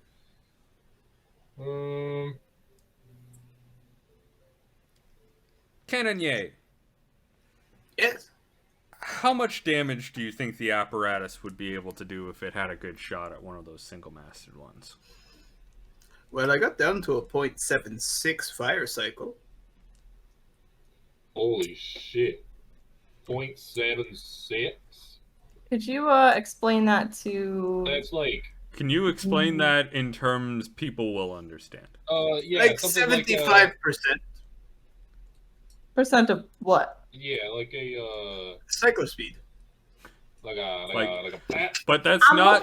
I'm looking for like holes in the ship. Yeah. Numbers of Yeah. how many ships you could take down per minute, sort of situation. Can you count?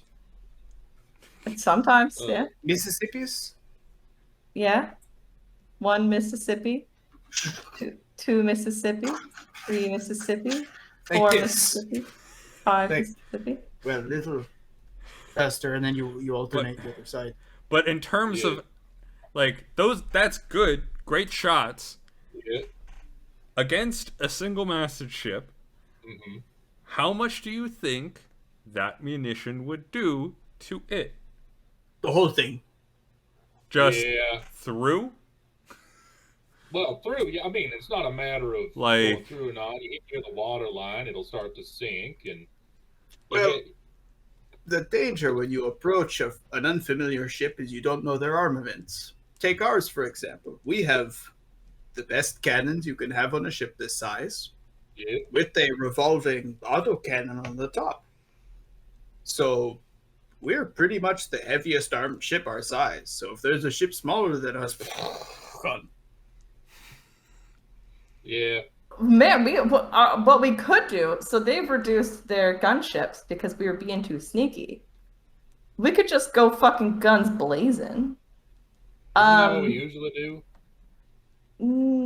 Yeah, that's pretty much what we usually do, yeah. But like even more so this time, like really go in there. I got this nifty scope that I could put on auto. And that would increase his range quite a lot, I think. Oh my god. Oh no, I got it. Okay, so here's the situation, right? If we go through, they're gonna have to chase us, right? You know what happens if you're chasing a boat? You gotta pass through the water what the boat's already been through. So we just strategically leave a little breadcrumb trail of explosives for them to find. We got lots. Doesn't matter how fast they are if they just ran right into a satchel charge. Right, but they're not going to follow us directly behind us. Well, what choice do they have if we're going full tilt? Depends on how fast they are. Are we able to outrun these things? Or are they just going to, be like mosquitoes on us? They are more You do have control over when they go off. Boom. Listen, here's what I'm saying. If we go in full tilt, they're more maneuverable than us. They're able to stop and start faster. But once we get going, we're not going to be like lagging way behind them. If anything, we'll have the speed advantage because they'll have to start up. That'll get us past the gunship. And then it's just a matter of throwing some explosives behind us. If they do catch up, we got cannons.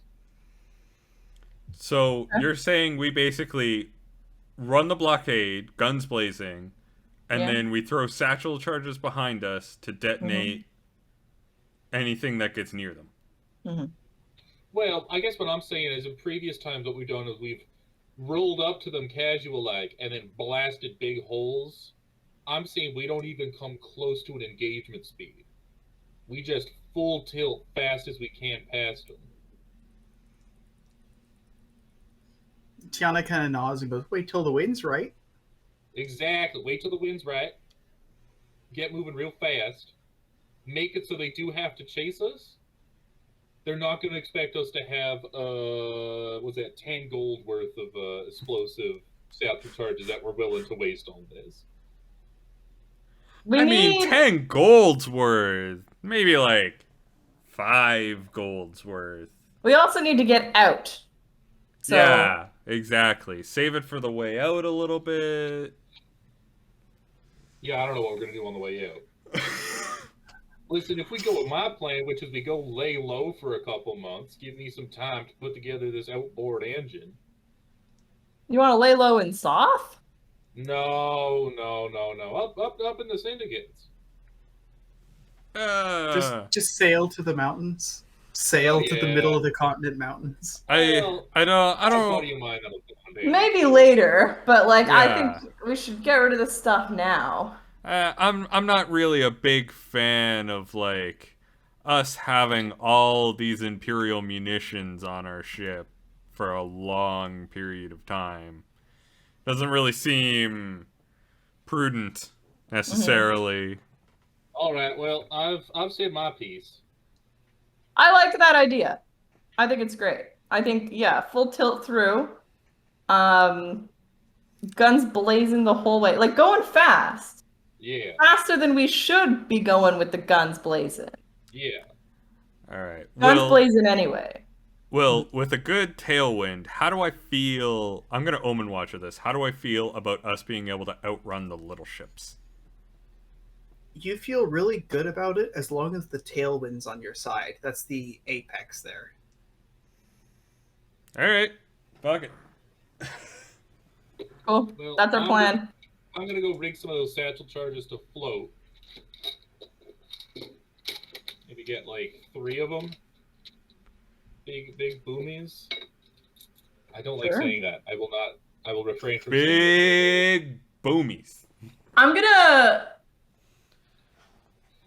maybe put that scope on Otto, and then Otto can just start fucking shooting into them. No.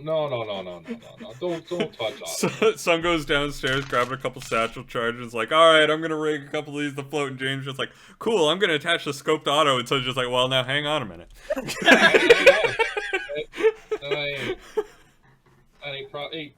I can't stress this enough. The scope is sort of like his eye, right? Otto it would be like if someone tried to remove your eyeball.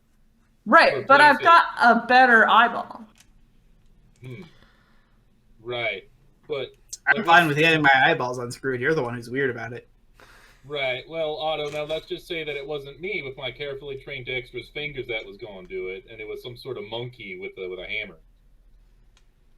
The monkey with the hammer has just got a little tiny data port. What? Come on, it wouldn't do any harm. Just inserting a data port. Sorry, just Otto's once, just the one time to see how it feels like. Otto's mad that I told him he couldn't have sex. Listen, I don't need sex. I have cannons. That's what he's getting to that age. Listen, you're not gonna put a scope on Otto. I will put it on your crossbow. It'll be better served there. Yeah, but like for this particular purpose, I think we should, for now, give this just try it. Otto will look at it, and if he doesn't like it, So then the whole exchange, Rooker is like with his finger following from person to person, and then he just goes.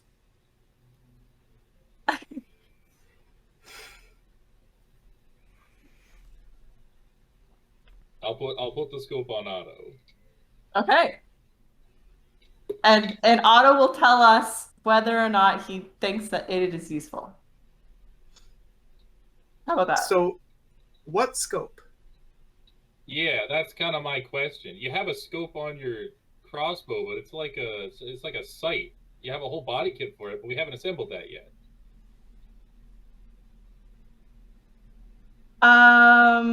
Unpowered. Yeah, so it's an attachment. Or does the whole thing need to be assembled for It's an attachment, so it doesn't actually need Sun to like manually configure it. Jane can very quickly just kind of like put on a couple screws, and then it's stuck on in. Yeah. Yeah, my understanding was that some sort of damage augmentation system that would take a series of, powerful electric shocks and kill folk better. And there's a sound of like a as Jane goes and like basically unspools like the respooling USB port from it. I'm gonna plug it in. I'm ignoring Sun at this point. All right, be careful with that port. It's a little loose sometimes. Otto like looks at you, and the top of his head like springs open on a spring, and he's like, "I'm entering my rebellious phase, Dad." Oh. Crowquill just kind of pokes her head out. You can't blame this one on me. Can't blame this one on me. You can't blame this one on me. Yeah, I plug it in. How's that? You think you could shoot people from quite a distance with that? So, what happens when you plug it in? How are you holding this crossbow? As if like, yeah, I'll plug it in and then like just kind of, look around a little bit at a tree or something. Have you guys seen like the tests they did for like brain controlled prosthetic limbs, where it's like there's someone who's like got the assembly and then they have their own limb and then they have the control for like reference and it's side by side? It's that kind of thing where like Jane is like aiming with the crossbow and Otto is just kind of like correcting to match.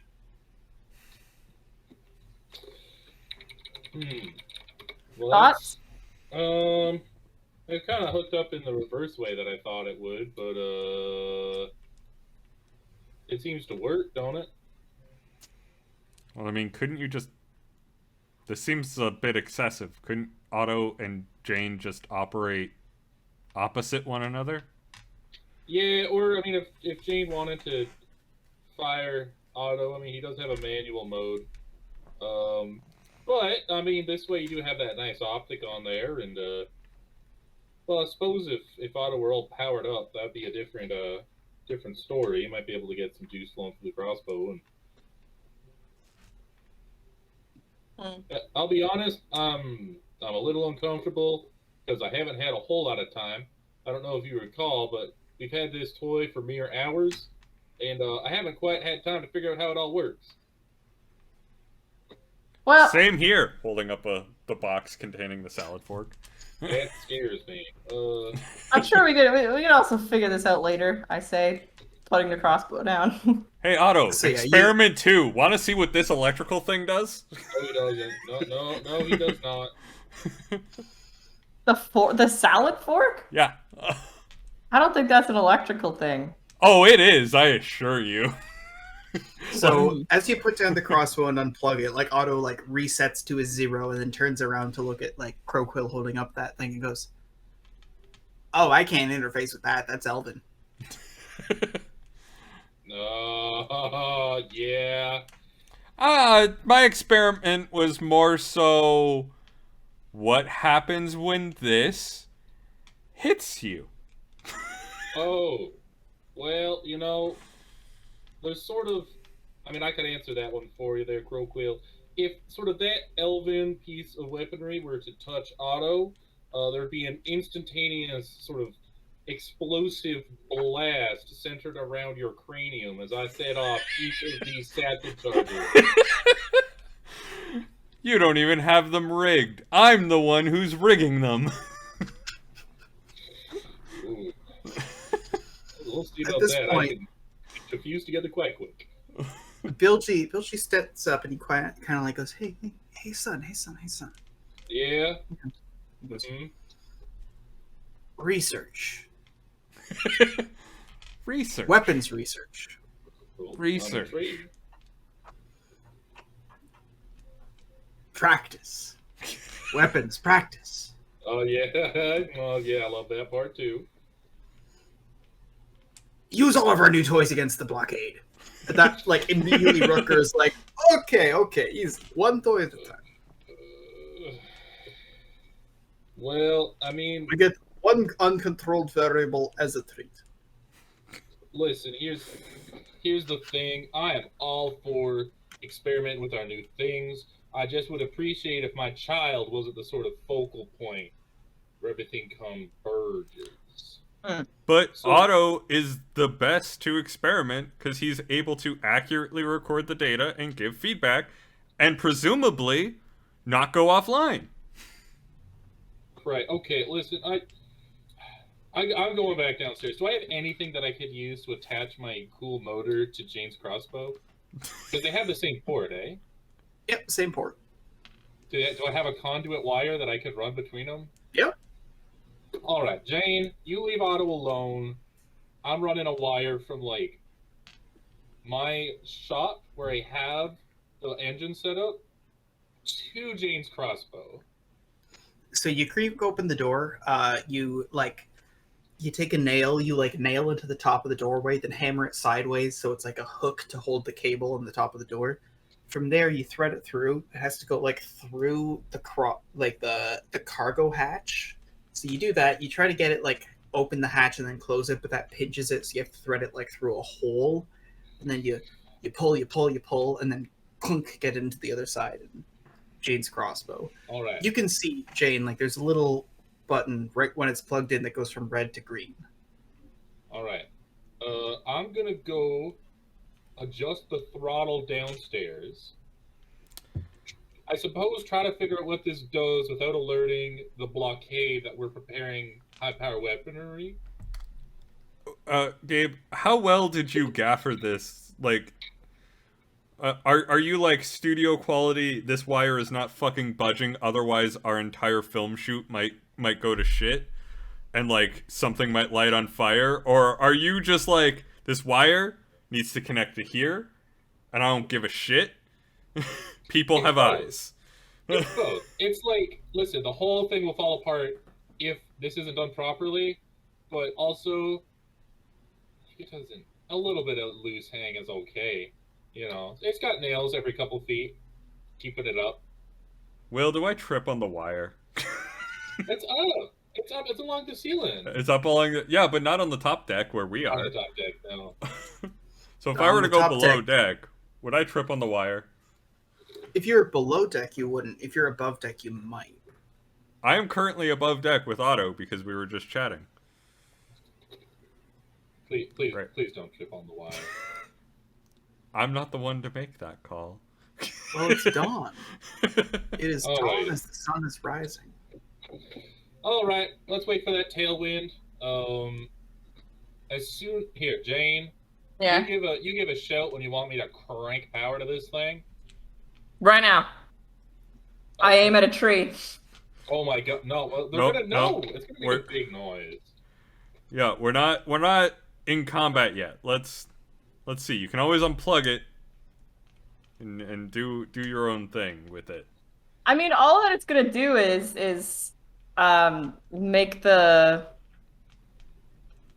scope better, isn't it? Maybe. Maybe. What about Well- that salad fork? What does that salad fork do? I don't know. I'm waiting until we get to land so I don't blow up the ship. Ah. Either that or when Sun's not looking at Otto. Which technically is now.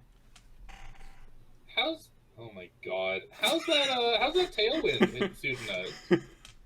No, we want to do it at night, don't we? I just prefer us having a tailwind. That's all I care about. We can do it Well- anytime. Are you guys sailing into an ambush position? Are we doing this blockade thing Right this now. session or next session? I guess is my question. I'd be down to do it now. If it's next session, it would be like the first 20 minutes of next session. Yeah, let's do it now. Let's do it. Do it. Do it now? Okay. Yeah. Well, Sure. how's the wind, Will? Where are you? We are in a little thing. Currently, the wind is facing southeast. That sounds like good enough to me. Don't we need it to be like exactly south? Yeah, but that's what the satchel charges are for. To be fair, currently exactly south is soft rock. landmass. Yeah. I know. Okay, yeah, Okay, yeah, but I mean, let's get into like ambush position, I Yeah. guess. Let's get into position. Let's do it. Ambush Where are you position. looking to set up? I mean, just out of sight, I guess. Like Yeah. just like where we could stop, where Yeah. they don't really see us there, but we could also like get going. Will, where's the And- exact location of the blockade? The blockade runs between the 2 points, such that the island is enclosed. It's a straight line. So it's right here along this sword line? Is it like that the white other point- line? The other point, it's like a little bit diagonal. Oh, okay, so it's like this. Yeah. Okay. Okay. So yeah, let's pull down to Well, let's go east, and then east. Yeah. hope the wind changes in our favor. Yeah. Let's go east until like basically on that corner there, the corner of the island. And then just get ready to fucking gun it. We're hauling ass. We're hauling ass. It doesn't take you very much time to get in position until you have to slow up and wait for the wind to change. You can see the ships kind of passing to and fro. They're at the edge of your vision. There's some of the smaller ships that are just waiting by the main ones. Some of the other ones kind of do long passes in either direction.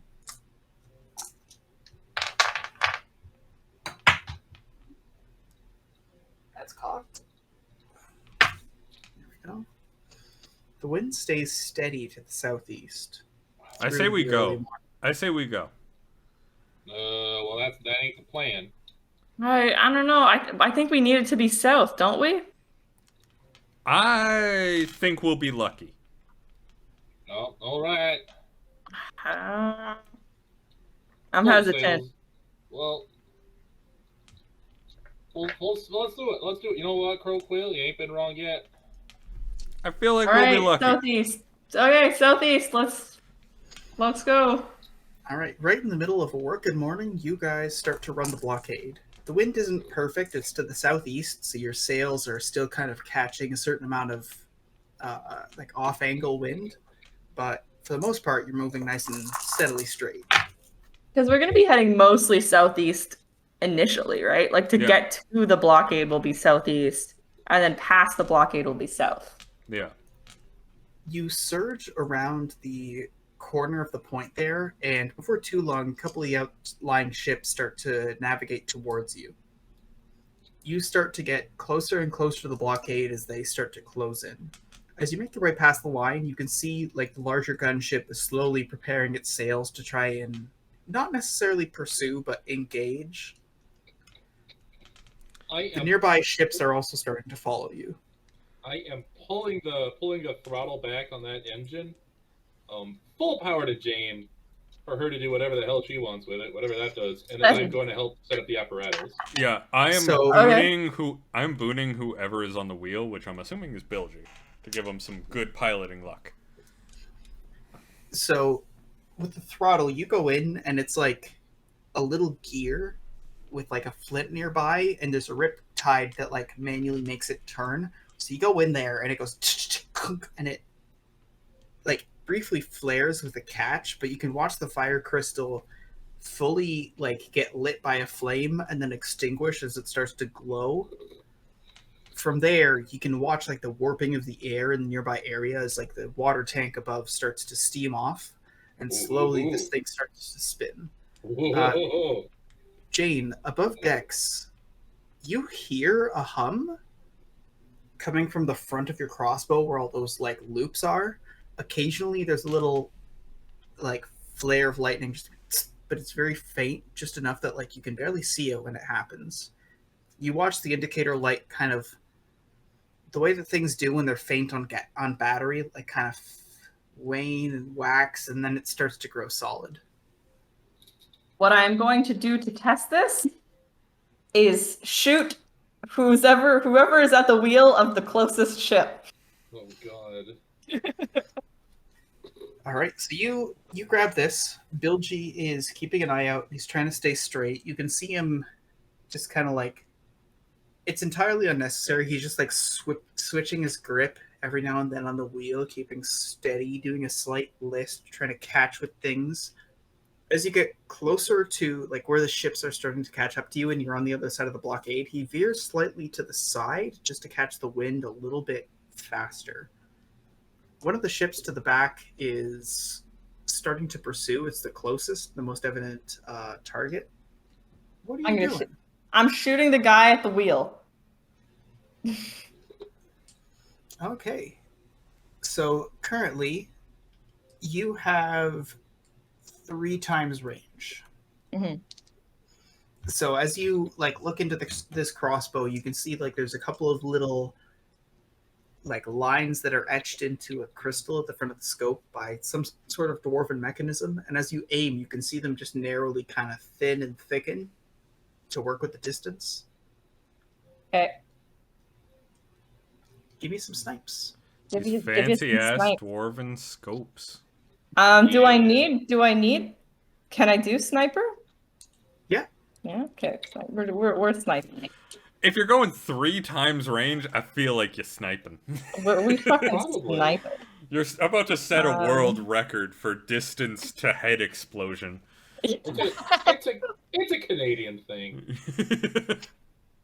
Okay, so that's okay. We changed it to doubled and then plus 50, right? Yeah. Okay. What is 18 times 2? 36. 36 plus 50 is 86. So you fire off this shot, and through the scope, you can watch this thing like the bolt. It seems to be going too high, and then it gets pulled by the wind, and then pulled back a little bit as like the ship starts to move along. You can see the scope actively like twitching from side to side a little bit as it detects the wind. This thing slowly moves down, and you can see it embed itself in the actual wheel as it doesn't impact the person shooting it, but the person holding like the wheel to the ship like jumps back and scampers back a few seconds, and you can see it kind of spin wildly as this person runs to try and readjust it once they catch up. One of the ships is diverted briefly.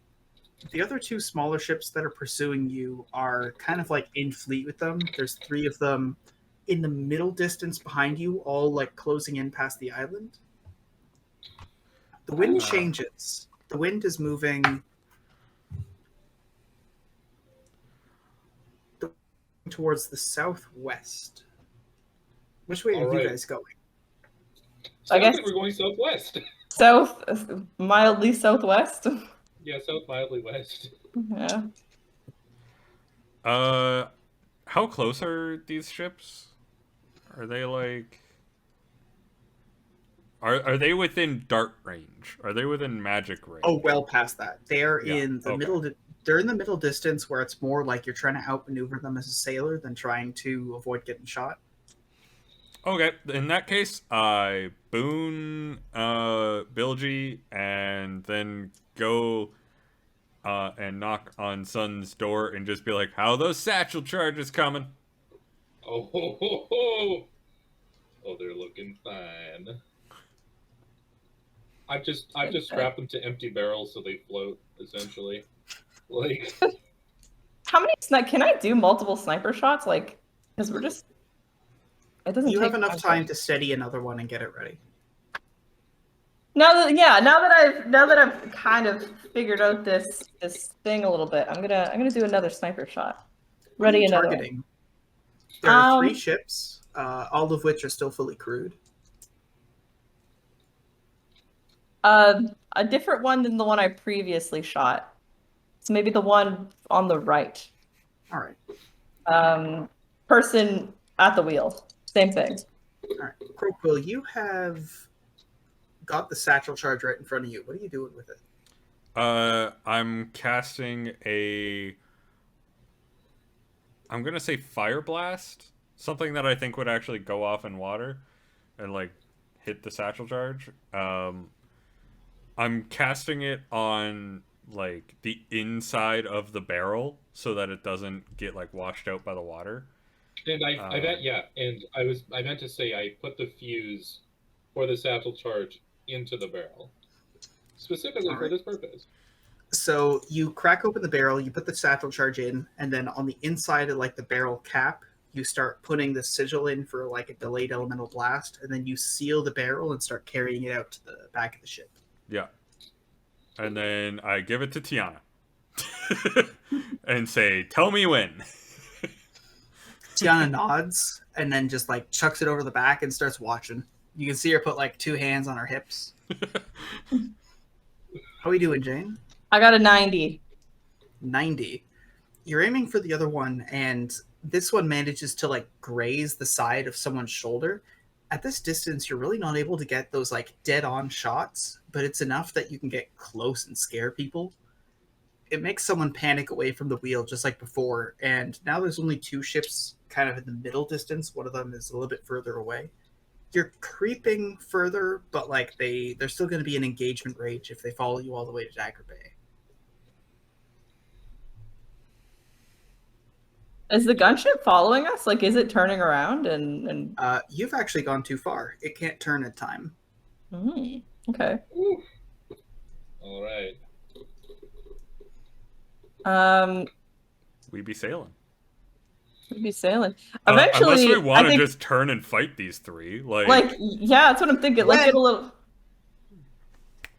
Like, crap. Give me the roll. Plus munitions. Alright. Son, you do your munitions, I'll do my... Runes are ritual, right? Or are they elemental? Elemental. Okay. I love doing that. I love doing that so much. That is a 29. Alright, 29 plus... plus a not 29. Oh. That's going to be plus a 17. 29 plus 17, so that would make 30. 46. You've hurled this thing into the back, and when you hear, like, when, you can hear people going, all right, should we turn a little bit? How do we get to port? And then you hear Tiana go, when? And you just, like, blindly go, as Croquill, and everyone jumps, like, a foot as to the back. Have you guys seen, like, a sea mine go off? The way that detonations happen in water? Yeah. So in a quarter second, none of you are looking close enough except for Jane, who's got the sniper scope. And so you see this at a distance. The water in a circle around this kind of bobbing barrel goes pale blue. Like the difference between a Northern Ontario lake and, like, pictures of Trinidad and Tobago, you know? Like, it is the water is a different color. As this happens, you can watch this area, like, close back in, and when it hits the center, there's, like, an upward surge, and you can see there's, like, a jet of water. One of the nearby ships that's passing by, like, turns sharply to avoid it, and you can see, like, it destabilizes them and they have to get ready. The one remaining ship, now that it's, like, a single-masted ship without backup, starts to turn away as you guys get closer to Dagger Bay. From there, they have a couple of towers that start to fire their own cannons to drive the Imperial ships away. Man, these are some lazy-ass blockades. Yeah, well... Crocquill's also just like, I'm assuming that looked cool. All right. No, it looked pretty cool. It sounded cool, and you would have heard it. It does like a kind of thing. That's why I There's like assume a- it looked cool as well. All right, should we just turn around and shoot these ships? Like, Why would we do that? We're home free. They're heading back. Yeah. oh, are they all headed back? Yeah. Oh, go on your bloodlust there, Jane. All right. I thought one of them was headed back. I didn't realize. Okay. Sadly Well, turns off the scope. So the timeline was there was one that was ahead of the other that was like coming at you. You shot that driver, so it was delayed. Then there were 3. You shot the other driver, so that one was delayed, so there were 2. And then you set off the explosion, so there was 1 left, and then the one that was left was like, oh god, no one's helping me. And turned. Cool. All right. Learned Into that Dagger lesson. Bay. I'm We glad got I learned some- it from Sea of Thieves. We got munitions to sell. Ammunitions to sell. So you slowly make your way into the city here, Dagger Bay. This city is way oversized for what it is. Like, imagine a bunch of people made McMansions and then never bothered to move in, and now there's like 3 squatters that live here. You guys are settling into the docks, which are wider than they need to be, more piers than you need. Excuse me. And you have more than enough time to see, like, out of one of the nearby bars, there's a bunch of people who are looking out, a little bit bewildered that there's another ship that made it through the blockade. You throw your ropes up, and there's so few people here that there's not any meaningful port authority. You just kind of stay here. Nearby, you can see that there's a tavern ? There is a establishment named Discount Barbecue. Welcome to Dagger Bay.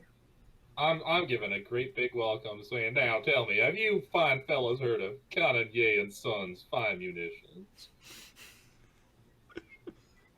So you say that, and then basically, like, all of the mystery kind of fades for like 95% of the crowd. You're like, blah, blah, blah. And then there's a hand that sticks up, and there's a pirate that you've sold to who goes, high impact short shells. Hey! Oh, man. Cropo comes over. Well, we're not selling that. We're selling Imperial wares. No, that's not true. And when you say that, the entire crowd goes, hey!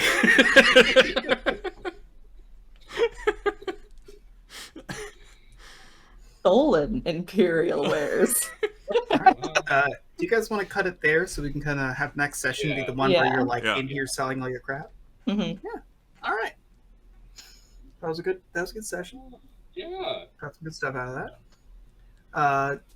And we'll pick it up next week or the week after. I don't know. Recently, we've had a lot of interruptions, but It's that's the just- summertime. We're Ooh, Yeah. we're living life. Stuff's Well, happening. trying to. God. It's funny how the interruptions are the parts where life stops living, and then you're like, "Oh yeah, I'm living life. I'm running stream on schedule." Yeah. Yeah. Well, yeah, I mean, life happens. Well, if you want to have the illusion of control, you can go out and watch our series from the beginning to end at your own pace. At youtube.com/Mr. Croden. You can check us out at twitch.tv/CrodenLive _ in the middle there. And the rules to this game are at bloodwine.fandom.com. And there are streams. Streams. I got Mass Effect going on Friday, and We got Fable 2. Yeah, we got Fable 2. Hmm. And yeah. Mass Effect is going to be the Shadow Broker DLC, which is always fun. Ooh. I was Yeah. gonna ask you, are you gonna play one of the good ones or what, like one of the shit ones? There- Excuse me? Not There- Andromeda. If that's what There you're are asking. only 3 Mass Effect games, and they're all glorious. You cannot tell me otherwise. I won't Okay, believe any okay. proof. See, if you had said that before Andromeda came out, I'm sure that Mass Effect fans would have been like, there are 2 Mass Effect games. Yeah. Then they saw how bad things could be. Hey, I always loved 3. I've always been a fan of 3. 3 is great. It has my favorite DLC of all time. I look forward to getting to it. No, that's a question for Will. How many Fallout games do you accept into canon? Well, the thing is, the Fallout games are weird because there's a way they're written, and it has to do with like who has intellectual property, basically. So Yeah. originally, like the people who made Fallout, when they sent it to Bethesda, they were like, "Hey, just so you know, just in case there's like further disputes with like who owns this in the future, because like this whole thing was based on a tabletop role playing game. It wasn't just a game initially." Right. So they were like, "Yeah, we're going to take the West Coast and the West Coast canon. You can take the East Coast and the East Coast canon, and like two different coasts of the United States are enough that you can make the middle of the country where the plot threads meet." So the canon is not really heavily altered. The only real damage to the canon was with what was it? The one where it was like country roads and it 76. was like 76. yeah, the bad one. Yeah. 76 is the only one that really messes with canon, and even that I don't consider messing with canon because it's like it's a weird cash-in game, and then technically based on what enemies are where, it affects canon. But it's the same way as someone being like, "Oh hey, Pokemon Mystery Dungeon had this Pokemon in this region, which implies this bit of lore connection to the Ranger series, which then connects to the main canon. So technically, Charizard isn't a Pokemon."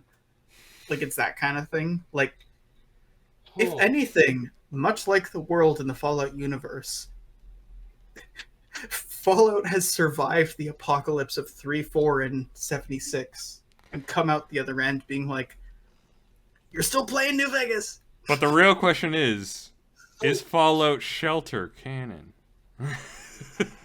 I guess you answered my question by saying that the only Fallout games you accept are 1, 2, and New Vegas. See, that's the thing. I accept 1, 2, and New Vegas as being good, but I still accept 4, 3, and 76 as canon. You know? Yeah.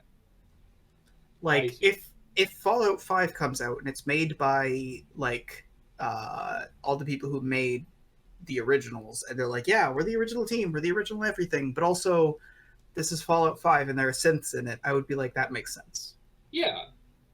Like if you just straight up went Fallout 4 didn't exist, I would be like, that's overkill. Like the lore, I love Fallout. The lore of Fallout is very inconsistent and motile. There's a lot of room. Yeah. It's what happens when you try to adapt like a tabletop RPG into like a game with a singular canon. Is it turns out it's a lot easier to throw random garbage in because it's something designed to accept like player canon, right? This is very true. Anyways, Wednesdays for more munition selling and possibly another blockade run. I think munition sellings. I mean, unless you plan on teleporting.